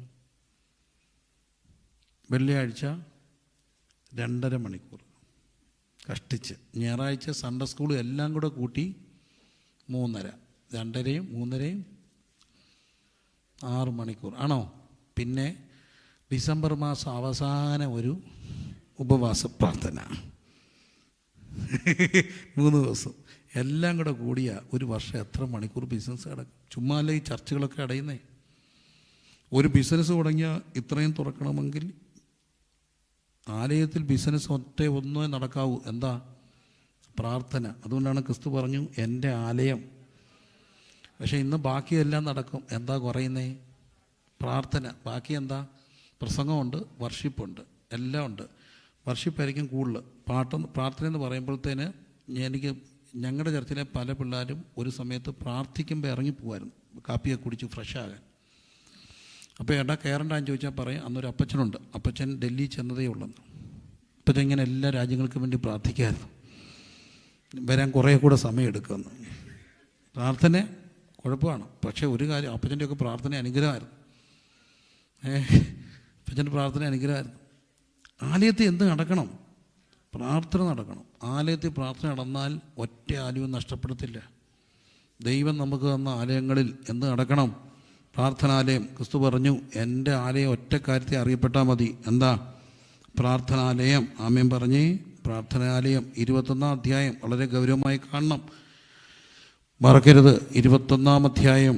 അവിടെ വലിയ ഇന്നിൻ്റെ ചിത്രങ്ങളാണ് കാണുക. ഭയങ്കരമായ രാജ്യം രാജ്യത്തോടും ജാതി ജാതിയോടും എന്തു ചെയ്യും? എതിർക്കും. നമ്മൾ കണ്ടുകൊണ്ടിരിക്കുക. രാജ്യം രാജ്യത്തോടും ജാതി ജാതിയോടും എന്തു ചെയ്യും? എതിർക്കും. ക്ഷാമവും ഭൂകമ്പവും മഹാമാരിയും അവിടെ ഉണ്ടാകും. ഇതെല്ലാം കാണുമ്പം വലിയ മാറ്റങ്ങളുണ്ടാകും. എന്ത് ഭവിക്കുന്നു എന്നോർത്ത് പരിഭ്രമം ഉണ്ടാകും. ഇതെല്ലാം കാണുമ്പോൾ എന്തു ചെയ്യണം? 34 3 കാര്യങ്ങൾ സംഭവിക്കും. നിങ്ങളുടെ ഹൃദയം, അതിഭക്ഷണം, മദ്യപാനം, ഉപജീവന ചിന്ത. 3 കാര്യങ്ങളാണ് മനുഷ്യൻ ട്രാപ്ഡ് ആകുക. എന്തൊക്കെ? മദ്യപാനം എന്ന് പറയുമ്പോൾ അഡിക്ഷനാണ്. ഒരു സമയത്ത് മദ്യപാനം, ഇന്ന് എല്ലാവർക്കും അറിയാം, ലോകത്തിൻ്റെ ഏറ്റവും വലിയ ദുരന്തമെന്ന് പറയുന്നത് യുദ്ധവും അണ്വായുധവും ഒന്നും അല്ല. അതിലും വലിയൊരു ദുരന്തത്തിലൂടെയാണ് ലോകം പോവുക. ലഹരിയാണ്. മുഴുവൻ പിള്ളേരെ നശിപ്പിക്കാൻ കെൽപ്പുള്ള. പണ്ട് ഞാൻ കേരളത്തിൽ നിന്ന് വരുന്നതുകൊണ്ട് അറിയാം. ഞാൻ ഇതിനിടയ്ക്ക് എല്ലാം കൂടെ പഠിക്കാനും ശ്രമിക്കാനും സംസാരിക്കുകയും കാണുകയൊക്കെ ചെയ്യുന്ന ആളായതുകൊണ്ട് പറയുകയാണ്, കഞ്ചാവൊക്കെ എടുത്താൽ ഇത്രയ്ക്കിത്ര അത് അപകടമാണ്. എന്നാൽ ഇന്ന് എടുക്കുന്ന എല്ലാം സിന്തറ്റിക് സാധനങ്ങളാണ്, ചൈന പ്രൊഡക്റ്റാണ്. ഫസ്റ്റ് ടൈം ഇൻടേക്കിന് തന്നെ ബ്രെയിൻ ഡാമേജ് ആകും. 5 വർഷം അടിച്ചാൽ അവൻ ഒന്നിച്ചാകും, അല്ലെ കൊല്ലും, അല്ലെ ആത്മഹത്യ. ഇതാണ് സംഭവിക്കുക. മദ്യപാനം, അഡിക്ഷൻസ്, അതെല്ലാം പോട്ടെ. ഫോൺ അഡിക്ഷൻ, ഇതൊന്നും ഇല്ലാത്തവന് വേറെ ഗെയിം അഡിക്ഷൻ, എന്തെല്ലാം പ്രശ്നങ്ങളാണ് പോവുക. പിന്നെ ആ അഡിക്ഷൻ, മദ്യപാനം. മറ്റൊരു കൂട്ടർ എന്താണ്? അതിഭക്ഷണം. എന്താണ്? അതിഭക്ഷണം. ഇനി ഞാൻ കേരളത്തിൽ നിന്ന് വരുന്നതുകൊണ്ട് പറയുക, ഒരു സൈഡിൽ നിന്ന് തുടങ്ങിയാൽ മുഴുവൻ മന്തിയാണ്. ഒരിടത്ത് കുഴിമന്തി, ഒരിടത്ത് അൽഫാം, എന്തോ സംഭവം ലോകത്തുള്ളത് മുഴുവനുണ്ട്. KFC, മറ്റേ ചിക്കൻ, മറിച്ച് ചിക്കൻ. അപ്പോൾ ഇതെല്ലാം കഴിഞ്ഞ് വയറ് പോകുമ്പം കയറാൻ ആര്യാസ്. വയറ് ഡാമേജ് ആകുമ്പം കുറച്ച് ദിവസത്തേക്കിന് എന്താണ്? ആര്യാസ്, മസാല ദോശ. അപ്പം ഇതെല്ലാം പണ്ട് വല്ലപ്പോഴും പോകുന്നവർ ഇപ്പോൾ എന്നും എവിടെ പോവാ? എവിടെ? കഴിക്കാൻ. എല്ലാം കഴിക്കാൻ പോയിട്ട് എല്ലാവരും എന്തിനായി പോകുന്നറിയാമോ? എന്തോ എടുത്ത് ഇടുക. കഴിച്ചിട്ട് എന്തോ ഇടും? ഫോട്ടോ ഇടും. കഴിച്ചിട്ട് ഫോട്ടോ ഇടല്ലേ. ഇന്നും പട്ടിണി പാടുന്ന ഉള്ളവരുണ്ട്. അവർക്കിത് കാണുമ്പോൾ സങ്കടം വരും. നിരത്തി വെച്ച ഫുഡ് അതിൻ്റെ മുമ്പിൽ ഇരുന്നുകൊണ്ട് എന്തോ ഇടരുത്. മര്യാദയ്ക്ക് കഴിച്ചിട്ട് വീട്ടിൽ പോക്കോണം. എന്തിനാ ഈ കഴിച്ചതിൻ്റെ ഫോട്ടോ ഇടുക? ഇല്ലാത്തവർ ഇന്നും ഉണ്ട്. അവർക്കിത് കാണുമ്പോൾ സങ്കടം. മക്കളെ, വെറുതെ മനുഷ്യനെ കൊതിപ്പിക്കരുത്. സത്യമല്ല. എന്തിനാ ഈ കഴിച്ച ഫോട്ടോ എങ്ങനെ പോറ്റും? അപ്പോൾ അതുകൊണ്ട് അതിഭക്ഷണം. ഒരു സൈഡിൽ എന്താ? അതിഭക്ഷണം. 2 എന്താ? മദ്യപാനം. 3 എന്താ? ഉപജീവന ചിന്ത. എല്ലാവർക്കും ഉപജീവന ചിന്തയ്ക്ക് ഹാർഡ് വർക്കാണ്. ഇതിനിടയ്ക്ക് വരാൻ പോകുന്നൊരു കാര്യമുണ്ട്. എന്താണെന്നറിയാമോ? കർത്താവിൻ്റെ വരവ്. ഇതെല്ലാം വരും. അതുകൊണ്ട് ഒരു കാര്യം പറയുക, ഈ മേളിൽ പറഞ്ഞ വലിയ ലിസ്റ്റും കർത്താവിൻ്റെ വരവും ഇതെല്ലാം സംഭവിക്കുമ്പോൾ ഈ സംഭവിക്കാൻ പോകുന്ന മദ്യപാനം, അതിഭക്ഷണം, ഭൂകമ്പങ്ങൾ, ക്ഷാമം, ഇതെല്ലാം നമ്മെ ബാധിക്കാതിരിക്കാൻ ഒരു വഴിയേ ഉള്ളൂ. എന്താണെന്നറിയാമോ? സദാകാലത്ത് എങ്ങനെ പ്രാർത്ഥിക്കണം? ഉണർന്ന് പ്രാർത്ഥിക്കണം. എല്ലാവരും പറഞ്ഞേ, എങ്ങനെ പ്രാർത്ഥിക്കണം?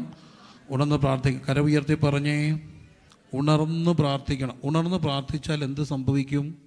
ഈ സംഭവിക്കാനുള്ള പലതും എന്തു ചെയ്യും? ഒഴിഞ്ഞു പോകും. പറഞ്ഞേ, ഒഴിഞ്ഞു പോകും. എന്നോട് ഗൗരവമായിട്ട് കർത്താവ് പ്രാർത്ഥനയെക്കുറിച്ച് പറയാനും പഠിപ്പിക്കാനും ദൈവം ഒരു നിയോഗം തന്നതുകൊണ്ടുകൂടാണ് പറയുക. ഒഴിഞ്ഞു പോകും. ഒരു സംഭവം വർഷങ്ങൾക്ക് മുമ്പ് എൻ്റെ കൂടെ ഉണ്ടായിരുന്ന ഒരു സഹോദരൻ, ഒരു കടയുണ്ട്. അത് ഞാനും എന്നെ ഇവിടെ കൊണ്ടാക്കിയ കവൻട്രിയിലുള്ള സഹിച്ചാനും എല്ലാം കൂടെ, ഞാനും സഹിച്ചാനും എൻ്റെ ഫാദറും മദറും കൂടെ ഒരു കല്യാണത്തിന് ദൂരോട്ട് പോകുന്ന വഴിക്ക്, പ്രിയരെ, പോകുന്ന വഴിക്ക് നടന്നൊരു സംഭവം. ഞാൻ നോക്കുമ്പോൾ എൻ്റെ ഫാദർ വണ്ടിക്കകത്തിരുന്ന് ഭയങ്കര കരച്ചിലാണ്, ഭയങ്കരമായിട്ട് കരയുക. എന്താ കാര്യം ചോദിക്കുമ്പം ഞങ്ങളുടെ സഭയിലെ ഈ കടയുള്ള മോൻ്റെ പേര് പറഞ്ഞു അവനെ ഓർത്ത് കരയുക. അവനെന്തോ അപകടം വരുന്നു, പ്രാർത്ഥിച്ചു, കരഞ്ഞു, തിരിച്ചു വന്നു, രാത്രിയായി. അന്നേരം തന്നെ ഈ മകൻ്റെ കടയിൽ പോയി. കടയിൽ ചെന്നപ്പം ഞാൻ പറഞ്ഞെടാ, ഇന്ന് പോകുന്ന വഴിക്ക് മുഴുവൻ പപ്പ നിനക്ക് വേണ്ടി കരയുമായിരുന്നു. അവൻ ചോദിച്ചു എപ്പോഴാണ്? ഞാൻ പറഞ്ഞു രാവിലെ 8:30 എടാ ഒരു സംഭവം ഉണ്ടായി, ഞങ്ങളുടെ പ്രായമാണ്. ഞാൻ രാവിലെ വന്ന് കട തുറന്നു. അപ്പോൾ ഒരാൾ ഒരു സവാള ചോദിക്കും, 1 കിലോ സവാള തരാൻ പറഞ്ഞു. അവനൊരു പാക്കറ്റ് എടുത്ത് സവാള കാരി ഇടാൻ വേണ്ടി സവാള ചാക്കിനകത്തോട്ട് കൈ ഇടുകയും ആ സവാള ചാക്കിനകത്ത് തറ കൂടി ഇരുന്ന ഒരു 8 അടി മൂർഖനും പാമ്പ് ഒറ്റ ചീറ്റ്. ഇവന് പുറമോട്ട് മാറി, ഈ പാമ്പ് താഴോട്ട് വീണു, എഴഞ്ഞു. അവിടെ ഒരു ഭിത്തിയിലൊരു ഒരു പോർത്തും ഉണ്ടായിരുന്നു, കരിങ്കല്ല് കൊണ്ട് കെട്ടിയ ഭിത്തിയാണ്. അതിനിടയ്ക്കോട്ട് കയറി പുറകെ വന്ന ഒരു തമിഴ് സഹോദരൻ ഈ പാമ്പിൻ്റെ വാലെ കയറി പിടിച്ചു. ചിലർക്ക് ഈ പാമ്പുമായിട്ട് ഭയങ്കര പിടിക്കുന്നവരുണ്ട്. വാലെ പിടിച്ചു, അത് പോരുന്നില്ല. അയാളെന്തെന്നറിയാം, മുണ്ടഴിച്ച് അവത്തെ കൂട്ടിയിട്ട് പിടിച്ചു. പകുതി കൊണ്ട് പീഡിച്ച് പേറിച്ച് വലിച്ച് മുറിച്ച് എടുത്തു. അയാൾ പോലും നോക്കി എടുത്തു. ആളങ്ങ് കൂട്ടി തട്ടിച്ചു കൂടി ഈ വലിക്കുന്ന കാഴ്ച കാണാൻ 10-15 മിനിറ്റ് വലിച്ചാൽ ഇത് എടുത്തേ. ഇതങ്ങ് സ്റ്റക്കായി, അത് വിടത്തുമില്ല, ഇയാൾ വിടത്തുമില്ല, വലിച്ചൂരി എടുത്തു. അതെല്ലാം കഴിഞ്ഞ് ദൈവം കാത്തില്ലേ, കഴിഞ്ഞു. ഞായറാഴ്ച ആദ്യമായിട്ട് സന്തോഷം എന്ന് പറഞ്ഞൊരു ദൈവദാസ, ഇപ്പം വയ്യായിരിക്കുക എന്ന് ഞാൻ കേട്ടു, ബോംബെയിലാണ്. അദ്ദേഹം ഞങ്ങളുടെ ചർച്ച വന്നു. യോഗം നടക്കുന്നതിനിടയ്ക്ക് ഈ മോനെ നോക്കിയിട്ട് പറയുക, സഹോദര, ബിസിനസ്സുകാരാ, ദൈവാത്മാവ് പറയുന്നു, നിൻ്റെ കടയ്ക്കകത്തൊരു ഭീകര ഇഴജന്തു കയറി നിൻ്റെ ജീവനപകടത്തിലായ നിമിഷത്തിൽ അതവിടെ ഇരിക്കുന്നത് അറിഞ്ഞെന്ന് എൻ്റെ ദാസനെ ഉണർത്തി പ്രാർത്ഥിപ്പിച്ച് നിനക്കും അതിനും ഇടയ്ക്ക് ഒരു തീമതിൽ തീർത്ത ദൈവത്തെ നീ മറക്കരുത്. അപ്പം ഇതൊന്നും അറിയുന്നില്ല. അപ്പോൾ പ്രാർത്ഥിച്ചാൽ എന്ത് സംഭവിക്കും? ഒഴിഞ്ഞു പോകും. എല്ലാവരും പറഞ്ഞ്, പ്രാർത്ഥിച്ചാൽ എന്ത് സംഭവിക്കും? നമ്മളായിരുന്നു പ്രാർത്ഥിക്കണം. ദൈവം നിയോഗം തരുമ്പം പ്രാർത്ഥിച്ചാൽ രാജ്യങ്ങളിൽ നിന്ന് സംഭവിക്കേണ്ടത് ഒഴിഞ്ഞു പോകും, സഭയിൽ സംഭവിക്കേണ്ട ദുരന്തങ്ങൾ ഒഴിഞ്ഞു പോകും, കുടുംബങ്ങളിൽ സംഭവിക്കേണ്ട ദുരന്തങ്ങൾ ഒഴിഞ്ഞു പോകും. 1000 അനുഭവങ്ങൾ പറയാനുണ്ട്. ഒഴിഞ്ഞു പോകും. ഒഴിഞ്ഞു പോകാനും പോരാ, മനുഷ്യപുത്രൻ്റെ മുമ്പിൽ നിൽപ്പാനും പ്രാപ്തരാകേണ്ടതിന് എന്ത് ചെയ്യണം? ഉണർന്ന് പ്രാർത്ഥിക്കണം. എല്ലാവരും പറഞ്ഞേ, എങ്ങനെ ചെയ്യണം? ഉണർന്ന് പ്രാർത്ഥിക്കണം, ഉണർന്ന് പ്രാർത്ഥിക്കണം. അടുത്തിരിക്കുന്ന ആളുടെ കരം പിടിച്ചെന്ന് പറഞ്ഞ്, പ്രാർത്ഥിച്ചാൽ ഒഴിഞ്ഞു പോകുമെന്ന് മക്കൾക്കെല്ലാം പറഞ്ഞ് മനസ്സിലാവുന്നുണ്ടോ? പ്രാർത്ഥിച്ചാൽ എന്ത് സംഭവിക്കും? അതുകൊണ്ട് കർത്താവ് പ്രാർത്ഥിക്കാൻ പറഞ്ഞാൽ അപ്പം എന്ത് ചെയ്തോണം? പ്രാർത്ഥിക്കണം. നമുക്ക് ചിലപ്പോൾ ഒരു പ്രാർത്ഥിക്കാൻ ഒരു ബേർഡനൊക്കെ തോന്നും. ആ സമയത്ത് ഒട്ടും അലക്ഷ്യപ്പെടാതെ പ്രാർത്ഥിക്കണം. എൻ്റെ പൊന്നു മക്കളെ, പ്രാർത്ഥിക്കണേ. പ്രാർത്ഥിച്ചാൽ എന്ത് സംഭവിക്കും? ഒഴിഞ്ഞു പോകും. 22-ാമത്തെ അധ്യായം അതിൻ്റെ 41, യേശുക്രിസ്തു കർത്താവിൻ്റെ പീഡാസഹനം, ആ ഒരു ക്രൂസിഫിക്കേഷൻ്റെ ടൈമായി, ഗദസമനയിലെത്തി, ഭയങ്കര ടോർമെൻറ്റേഷൻ, കർത്താവിൻ്റെ ഹൃദയം പെയിനായി, ഭയങ്കരമായിട്ട് മരണത്തിൻ്റെ ആ ഒരു വേദന. കർത്താവരോട് പറഞ്ഞു, നിങ്ങൾ പരീക്ഷയിൽ അകപ്പെടാതിരിക്കാൻ എന്ത് ചെയ്യണം? പ്രാർത്ഥിക്കണം. 41, താൻ അവരെ വിട്ട് ഒരു കല്ലേറ് ദൂരത്തോളം വാങ്ങിപ്പോയി മുട്ടുകുത്തി. And he withdrew from them about a stone's throw and knelt down and prayed. അവൻ അവരെ വിട്ട് എന്തോരം ദൂരം പോയി? ഒരു കല്ലേറ് ദൂരം പോയി. എല്ലാവരും ഒന്ന് പറഞ്ഞേ, ക്രിസ്തു അവരെ വിട്ട് എന്തോരം പോയി? about a stone's throw. അതൊരു ഫ്രേസാണ്. നമുക്കറിയാം, 2 വണ്ടികൾക്ക് തമ്മിൽ എന്തോ വേണം? ആ ഒരു ഡിസ്റ്റൻസ് വേണം. അത് ഇത്ര ഡിസ്റ്റൻസ് വേണമെന്നുള്ളതൊരു ഫ്രേസാണ്. അതിനെ നാട്ടിലൊക്കെ വിളിക്കുന്നത് വണ്ടിപ്പാട് അകലമെന്നാണ്. 2 വണ്ടി തമ്മിലുള്ള അകലം. എന്തിനാ? മുമ്പിലത്തെ വണ്ടി ബ്രേക്ക് പിടിച്ചാൽ നമ്മുടെ വണ്ടി സേഫായിട്ട് എന്ത് ചെയ്യണം? ബ്രേക്ക് പിടിക്കാനുള്ളൊരു അകലം ഇട്ട് വേണം വണ്ടി ഓടിക്കാൻ. അങ്ങനെയാണ് നിയമം. ആണോ? പലപ്പോഴും അത് പാലിക്കുന്നുണ്ടെന്നുള്ള വേറെ കാര്യം. പക്ഷെ അങ്ങനെയാണ് എന്ത് നിയമം? വണ്ടിപ്പാട് അകലം. ഇതുപോലെ 2 വാഴ കുഴിച്ച് വെക്കുമ്പം വാഴയ്ക്ക് കൃത്യമായ അകലവിട്ടാണ് വെക്കുക. അത് കൃഷിക്കാർക്ക് അറിയാം. അവർ നൂല് പിടിച്ചതുപോലെ ഇത് അകലത്തിൽ വെക്കും. ഇതുപോലൊരു ഫ്രേസാണ് കല്ലേറ് ദൂരം എന്ന് പറഞ്ഞാൽ, ഒരു കല്ലെറിഞ്ഞാൽ ചെല്ലുന്ന ദൂരം.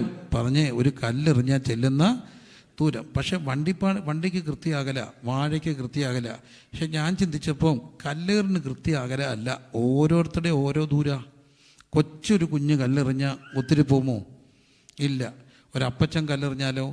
ഇച്ചിരിയുടെ നല്ല ചെറുപ്പക്കാരൻ, നല്ല മസിലുള്ള ഷോർട്ട് പുട്ട് താരം എറിഞ്ഞാലോ നല്ല ദൂരം പോകും. അപ്പം കല്ലേറ് ദൂരം ആരുടെ ദൂരമാണ്? ഓരോരുത്തരുടെയും ദൂരമാണ് കല്ലേറ് ദൂരം. ഓരോരുത്തരും ദൂരം ശ്രദ്ധിക്കണേ. അവനവൻ്റെ ദൂരം ആ കല്ലേറ് ദൂരം. ക്രിസ്തു പറയുന്നു അവൻ പീഡാസഹനം ആ ക്രൂശീകരണത്തിന് തൊട്ടു മുമ്പ് യേശു അവൻ കല്ലേറ് ദൂരം. അർത്ഥം നിൻ്റെ ദൂരത്തിൽ ആരുണ്ട്? ക്രിസ്തുവുണ്ട്. എല്ലാവരുടെയും ദൂരത്തിൽ ആരുണ്ട്? ക്രിസ്തുവുണ്ട്. ഇന്ന് ഈ മനുഷ്യരൊക്കെ അറിയേണ്ടത് അവനവൻ്റെ ദൂരത്തിൽ ക്രിസ്തു ഉണ്ടെന്നുള്ള തിരിച്ചറിവുണ്ടാകണം. എന്നെ കേൾക്കുന്ന പ്രിയപ്പെട്ട സഹോദരങ്ങളെ, ഓരോരുത്തരുടെയും ദൂരത്ത് ആരുണ്ട്? യേശുവുണ്ട്, യേശുവുണ്ട്, യേശുവുണ്ട്. നമുക്കറിയാം ഇന്നൊരു ഫാസ്റ്റ് ഗോയിങ് വേൾഡാണ്. എല്ലാവരും ഓട്ടത്തിലാണ്. രാവിലെ എഴുന്നേറ്റ് എല്ലാവരും എന്താ? ഓട്ടത്തിലാണ്. ഇത്ര സമയത്ത് ഡ്യൂട്ടിക്ക് എത്തണം, ഓട്ടമാ. ഇത്ര സമയത്ത് പിള്ളേരെ വിടണം, ഓട്ടം. മനുഷ്യർ മുഴുവൻ ഓട്ടത്തിലാണ് ലോകമെമ്പാടും. പക്ഷേ ഈ ഓട്ടത്തിൽ ഓടിയില്ലെങ്കിൽ എന്ന് കൃത്യത്തിലുള്ള ചിന്തയുണ്ട്. ഓടാനൊക്കാതെ പോകുന്നവരെന്ത് ചെയ്യും? പിള്ളേരെല്ലാവരും മിടുക്കരാ. ഞാൻ ഇതെൻ്റെ ജീവിതത്തിൽ ഒത്തിരി എടുത്ത് പറഞ്ഞിട്ടുള്ളൊരു കാര്യമാണ്. പിള്ളേർ ഇന്ന് മിടുക്കരാ. പണ്ടത്തെ പോലെയല്ല. പണ്ടൊരു ഫസ്റ്റ് ക്ലാസ് എന്നൊക്കെ പറഞ്ഞ ഒരു സ്കൂളിൽ SLCക്ക് ഫസ്റ്റ് ക്ലാസ് കിട്ടിയത് 3 പേരെ. 3 ഫസ്റ്റ് ക്ലാസ്, 4 സെക്കൻഡ് ക്ലാസ്, ബാക്കിയെല്ലാം തേർഡ് ക്ലാസ് പാസ്. പിന്നെ കുറേ പേര് തോറ്റു. ഇന്ന് ഒറ്റ ഒരുത്തം തോക്കുന്നില്ല, എല്ലാം ജയിക്കുക. എനിക്കറിയാൻ വയ്യാത്ത കാര്യം മൊത്തം A+. പക്ഷേ ഈ മുമ്പേ പറഞ്ഞ കണക്കൊന്നും ആരും പറയത്തില്ലെന്നേ ഉള്ളൂ. എന്നാലും എല്ലാത്തിനും എന്തോ കിട്ടുന്നുണ്ട്, A+. എല്ലാം ഓട്ടോ, എല്ലാവരും പഠിപ്പിക്കുക. ഈ പഠിക്കുന്ന ദൂരത്തിൽ പുറകിലായി പോകുന്ന പിള്ളേരുണ്ട്. ഉഴപ്പിട്ടല്ല, പഠിക്കാൻ ബുദ്ധി കുറവായി പോയ മക്കളുണ്ട്. അവർ ചിലപ്പം വേറെ ചിലതിന് മിടുക്കരായിരിക്കാം. ഡിഫറൻ്റ്ലി ഡിസേബിൾഡ് എന്നൊക്കെ നമ്മൾ പറയത്തില്ലേ, ചില പുറകിലോട്ടൊക്കെ വരും. ഈ പുറകിലായി പോയവരെന്തോ ചെയ്യും? ഞാനൊരു വീട്ടിലൊരു സന്ധ്യയ്ക്ക് ഇരിക്കുക, പ്രാർത്ഥിക്കുക. ശ്രദ്ധിക്കണേ, കുഞ്ഞു പ്രാർത്ഥിക്കുന്നു, കുടുംബ പ്രാർത്ഥനയാണ്. പക്ഷെ അവൻ സീരിയസ് ആയിട്ട് പ്രാർത്ഥിക്കുന്നു. കുഞ്ഞാ, യേശുപ്പച്ച, എൻ്റെ അപ്പച്ച, ഞാൻ ഇന്ന് സ്കൂളിൽ പോയി, ആ ടീച്ചർ ഏതാണ്ടെല്ലാം പഠിപ്പിച്ചു, എനിക്കൊന്നും മനസ്സിലായില്ല. പക്ഷെ എനിക്ക് മനസ്സിലായില്ലെന്ന് ആ തള്ളയ്ക്കും മനസ്സിലായോ? അവൻ പ്രാർത്ഥിക്കുക, യേശുപ്പച്ച അവരെന്നെ അടിച്ചു, എനിക്ക് നൊന്തു. ഒരു കാര്യം ഞാൻ പറഞ്ഞേക്കാം, ഒന്നീ ബുദ്ധി തരണം, അല്ലെ ടീച്ചറെ മാറ്റണം. അവൻ സീരിയസ് ആയിട്ട് പ്രാർത്ഥിക്കുക. മുട്ട എന്ന കുഞ്ഞ് പ്രാർത്ഥിക്കുക. എനിക്ക് കളിയല്ല തോന്നിയത്, കാര്യമാണ് തോന്നിയത്. കാരണം ക്രിസ്തു ഒരിക്കൽ ഈ ട്രയംബൽ എൻട്രി ഇൻടു ജെറൂസലേം വരുന്നുണ്ട്. എന്തിൻ്റെ പുറത്താ? ഡോങ്കി, കഴുതയുടെ പുറത്താ. എനിക്ക് ഭയങ്കര നാണക്കേട് തോന്നി. ഞാൻ കർത്താവിനോട് ചോദിച്ചു, കഴുതപ്പുറത്ത് എന്തിനാ വന്നേ? കുതിരപ്പുറത്ത് വരണ്ടേ? അപ്പം ക്രിസ്തു എന്നോട് ചോദിച്ചൊരു കാര്യമുണ്ട്. കുതിരപ്പുറത്ത് വന്നാൽ A+B the whole squared is equal to A squared plus 2AB plus B squared എന്ന് പറയുന്നതിന് മുമ്പ് എഴുതുന്ന കുഞ്ഞ് കുതിരപ്പുറത്ത് വന്നാൽ ഓടിയെത്തും. കുതിരപ്പുറത്ത് വന്നാൽ നമ്മളെങ്ങനെ ഓടും? കുതിരപ്പുറത്ത് വന്നാൽ കുതിര നടന്നാൽ ഒപ്പം എത്തണമെങ്കിൽ നമ്മൾ എന്ത് ചെയ്യണം? ഓടണം. അപ്പം കുതിര ഓടിയാലോ? കുതിര ഓടിയാൽ നമ്മളെങ്ങനെ എത്തും? അപ്പം എത്ര സ്ലോ ആയി പോയവനോടും ഒപ്പം നടക്കാൻ പതുക്കെ വന്നൊരു ക്രിസ്തുവുണ്ട്. അവൻ തള്ളയാടുകളെ പതുക്കെ നടത്തി കുഞ്ഞാടുകളിലെ തോളെടുക്കും. ഈ സ്ലോ ആയി പോകും നമ്മുടെ ലോകത്തും കർത്താവുണ്ട്. അപ്രിഷ്യേറ്റ് ചെയ്യുന്നതും സമ്മാനം കൊടുക്കുന്നതും എല്ലാം മിടുക്കർക്കാ. മിടുക്കില്ലാതെ പോകുന്ന മക്കളുടെ പേരൻസ് എന്ത് ചെയ്യും?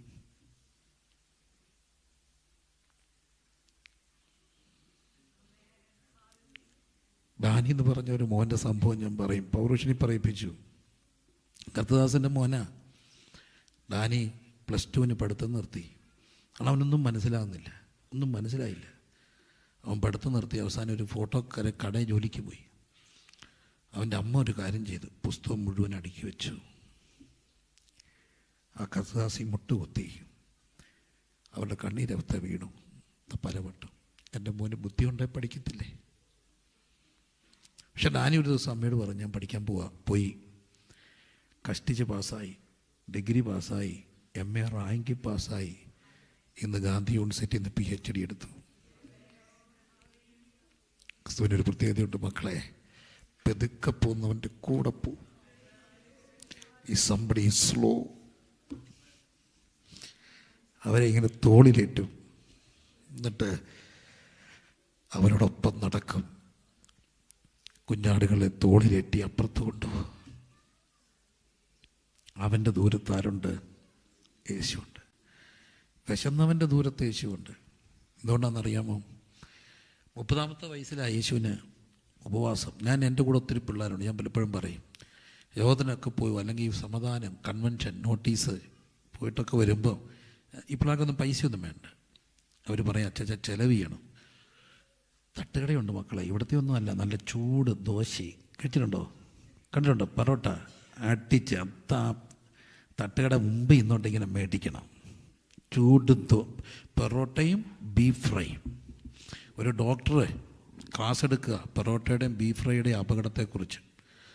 ക്ലാസ് സെമിനാർ കഴിഞ്ഞ് പോയപ്പം പുള്ളിയെ കണ്ടെന്ന് തട്ടുകടയുടെ മുമ്പിൽ.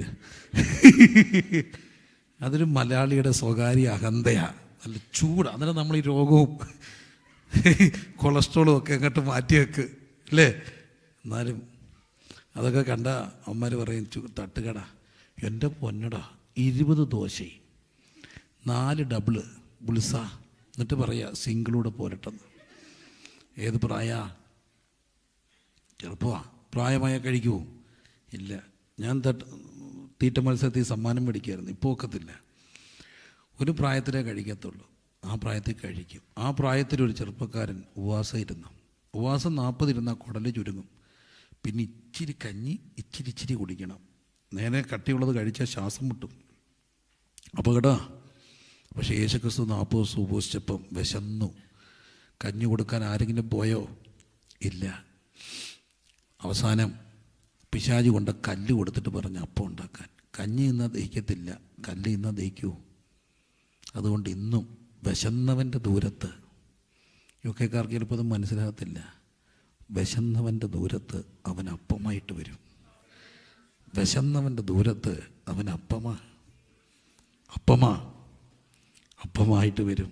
കാശില്ലാത്തവൻ്റെ ദൂരത്ത്, കടം മേടിച്ചിട്ട് കരമടയ്ക്കാൻ കാശില്ലാത്തവൻ്റെ ദൂരത്ത്. നാളെ കരമടയ്ക്കുന്നത് എങ്ങനെയാണെന്ന് ചോദിച്ചപ്പം ചൂണ്ടയെടുത്ത് വീശ്, അതിൻ്റെ വായിൽ ചതുരദ്രഹ്മപ്പണം വരുമെന്ന് പറഞ്ഞവൻ അവരുടെ മുമ്പിൽ കാണും അവൻ്റെ ദൂരത്ത്. ഇന്ന് ഞാൻ ഈ കീമോയൊക്കെ എടുത്ത് മുടിയൊക്കെ പോകുമ്പോൾ അവരെ എന്തിനു വിളിച്ചാലും വരത്തില്ല. എന്താ? ഈ കോലത്തിൽ എന്നെ ആരും കാണണ്ട. കണ്ണാടിക്ക് മുമ്പിലൊക്കെ അവർ നോക്കും, വിരൂപരായി. പക്ഷെ അവിടെ ആ കണ്ണാടിക്ക് മുമ്പ് ഒരാൾ തെളിയും. അവൻ കണ്ട സൗന്ദര്യമുള്ളവനായിരുന്നു, പക്ഷെ ആർക്കും മനസ്സിലാകാത്ത പോലെ അവൻ വിരൂപനായി. അവരുടെ ദൂരത്ത് ഒരുവൻ കാണും, യേശുവാ. ഓശന്ന പാടി അവർ, ദാവീദ് പുത്രൻ ഓശന്ന. അടുത്ത ദിവസം അവർ പാടി, ഞായറാഴ്ച പാടി. ഇവർ വെള്ളിയാഴ്ച വന്നപ്പം പറഞ്ഞു, ഇവനെ വേണ്ട, അവനെ എന്ത് ചെയ്യും? ക്രൂശിക്കുക, ബർബാസിനെ മതി. പ്രേമിച്ച് വിവാഹം കഴിച്ചിട്ട് പിന്നെ അവളെ വേണ്ടാന്ന് പറഞ്ഞ്, അവനെ വേണ്ടാന്ന് പറഞ്ഞ് ഇറങ്ങിപ്പോകുമ്പോൾ പ്രിയപ്പെട്ടവർ വേണ്ടാന്ന് പറയുന്നവരുടെ ദൂരത്ത് നിന്നെ വേണമെന്ന് പറയുന്ന ഒരുവനുണ്ട്. അവൻ്റെ പേരാ യേശു. പക്ഷെ ഒരു കാര്യമുണ്ട്, ഈ ക്രിസ്താവ് നമ്മുടെ കല്ലേറ് ദൂരത്ത് നിന്നാലും ഹൃദയം നുറുങ്ങുന്നവർക്ക് അവിടെ നിന്ന് അടുത്ത് വരും. ഹൃദയം നുറുങ്ങുന്നവർക്ക് അവൻ സമീപസ്ഥൻ. മനസ്സ് തകർന്നവരെ ഇങ്ങനെ രക്ഷിക്കും. ഇത്ര നല്ലൊരു ക്രിസ്തുവായിട്ട് ഒരു പ്രണയബന്ധത്തിലേക്ക്, ഒരു സ്നേഹ കൂട്ടായ്മയിലേക്ക് വരാൻ കഴിയുന്നതാണ് ക്രിസ്തീയ ജീവിതം. യേശു ഇന്ന് രാത്രി നമ്മുടെ നടുവിലുണ്ട്. എല്ലാവരും കണ്ണടച്ച് എങ്ങനെ വേണമെങ്കിലും പ്രാർത്ഥിച്ചു. വേറെ ഒരു കാര്യം ഇതിനകത്ത് നടക്കരുത്. എല്ലാവരും പ്രാർത്ഥിച്ച്, everybody, കുഞ്ഞുങ്ങൾ ഉൾപ്പെടെ പ്രാർത്ഥിച്ച്. മക്കളെ, ഈ രാത്രി ക്രിസ്തു പല്ലേം തൊടും. യേശു ഇത്ര സ്നേഹമുള്ള ക്രിസ്തു നിങ്ങളുടെ ദൂരത്തുണ്ട്. നിങ്ങൾ യേശു കർത്താവിനെ വിളിച്ച് അടുത്ത് വരും. ഹൃദയം നുറുങ്ങിയവർക്ക്, മനസ്സിങ്ങനെ സങ്കടപ്പെടുമ്പോൾ കർത്താവിങ്ങനെ അടുത്ത് വരും. കഷ്ടങ്ങളിൽ അടുത്തിരിക്കും. ആ യേശു ഇന്ന് രാത്രി ഇവിടെ വന്നിട്ടുണ്ട്. പല്ലേം സ്പർശിക്കും. രോഗിയുടെ ദൂരത്ത് രോഗം ശീലിച്ചവൻ വരും. സ്ലോയായവരുടെ ലോകത്ത് കഴുതപ്പുറത്ത് വരും. മിടുക്കര് മാത്രം അല്ലെങ്കിൽ പോത്തുള്ളൂ കൂടെ കുതിരപ്പുറത്തൊക്കെ വന്ന, പക്ഷെ കഴുതപ്പുറത്ത് വന്ന യേശു, ഹൃദയം നുറുങ്ങിയവർക്ക് സമീപസ്ഥനായ ക്രിസ്തു മനസ്സ് ഇങ്ങനെ അറിയുന്നൊരു യേശു. You can taste him. You can experience. എനിക്ക് ക്രിസ്തുവിനെ ഒരു അറിവായിരുന്നു, പക്ഷെ ഇന്നെനിക്ക് ക്രിസ്തു ഒരു അറിവല്ല.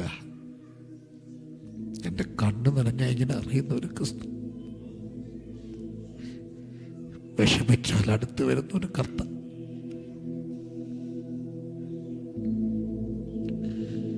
എല്ലാവരും പ്രാർത്ഥിച്ചേ.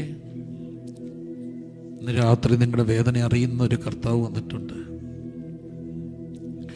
ചേർത്ത് പിടിക്കാൻ കഴിവുള്ള ലോകത്തൊരേ ഒരാള് ഹൃദയം നുറുങ്ങിയവരുടെ അടുക്കലേക്ക് വരും.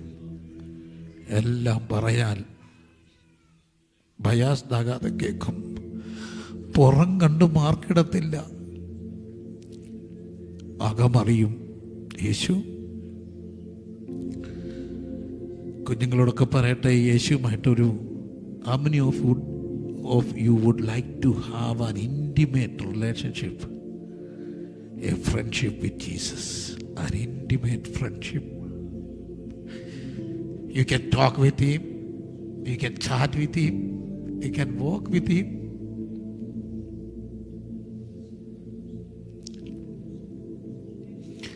എല്ലാം പറയാം, എല്ലാം പറയാം, എല്ലാം പറയാ. എല്ലാവരും പ്രാർത്ഥിച്ചേ. ഒരാൾ പോലും വെറുതെ ഇരിക്കാതെ പ്രാർത്ഥിച്ചേ. എന്തു നല്ലോ സഖിയേശു,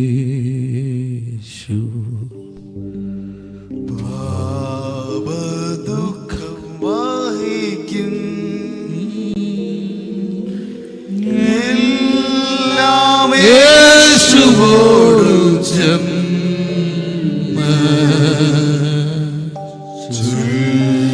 ചൊല്ലിടുമ്പോൾ താൻ കേൾക്കും.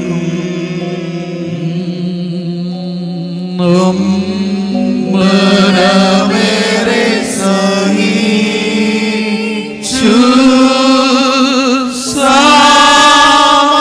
സമാധാനങ്ങൾ നഷ്ടം എല്ലാം യേശുവോടു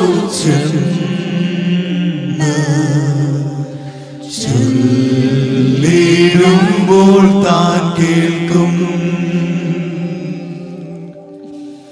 കഷ്ടം ശോധനകളും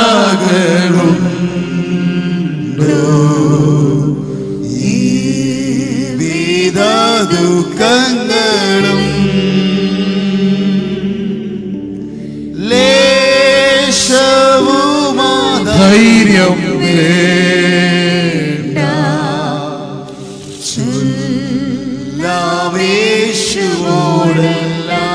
കർത്താവിന്റെ രാത്രി അവിടുത്തെ സ്നേഹം കൊണ്ട് ചിലരെ മൂടുന്നുണ്ട്. എനിക്കത് അനുഭവിക്കാൻ കഴിയുന്നുണ്ട്. അവിടുത്തെ ആ ഭയങ്കര സ്നേഹ സ്വാന്തനം കൊണ്ട് കർത്താവ് ഒത്തിരി പേരെ ചേർത്ത് പിടിക്കുക. എല്ലാ ഇന്നർ വോൺസിലേക്കും ദൈവത്തിൻ്റെ സ്നേഹത്തിൻ്റെ കരം തൊടട്ടെ. ഈ രാത്രി, ശാന്തമായ രാത്രിയിൽ നിങ്ങളുടെ അടുത്ത് യേശു ഉണ്ട് കേട്ടോ. അടുത്ത് കുഞ്ഞുങ്ങളെ അടുത്ത് യേശു, ജീസസ് ബെസ്റ്റ് ഫ്രണ്ട്, നമ്മുടെ ചങ്ക് ബ്രോ എന്നൊക്കെ വിളിക്കാവുന്ന കർത്താവ്, എല്ലാം പറയാനൊക്കുന്ന കർത്താവ് ഈ രാത്രി നമ്മുടെ നടുവിലുണ്ട്.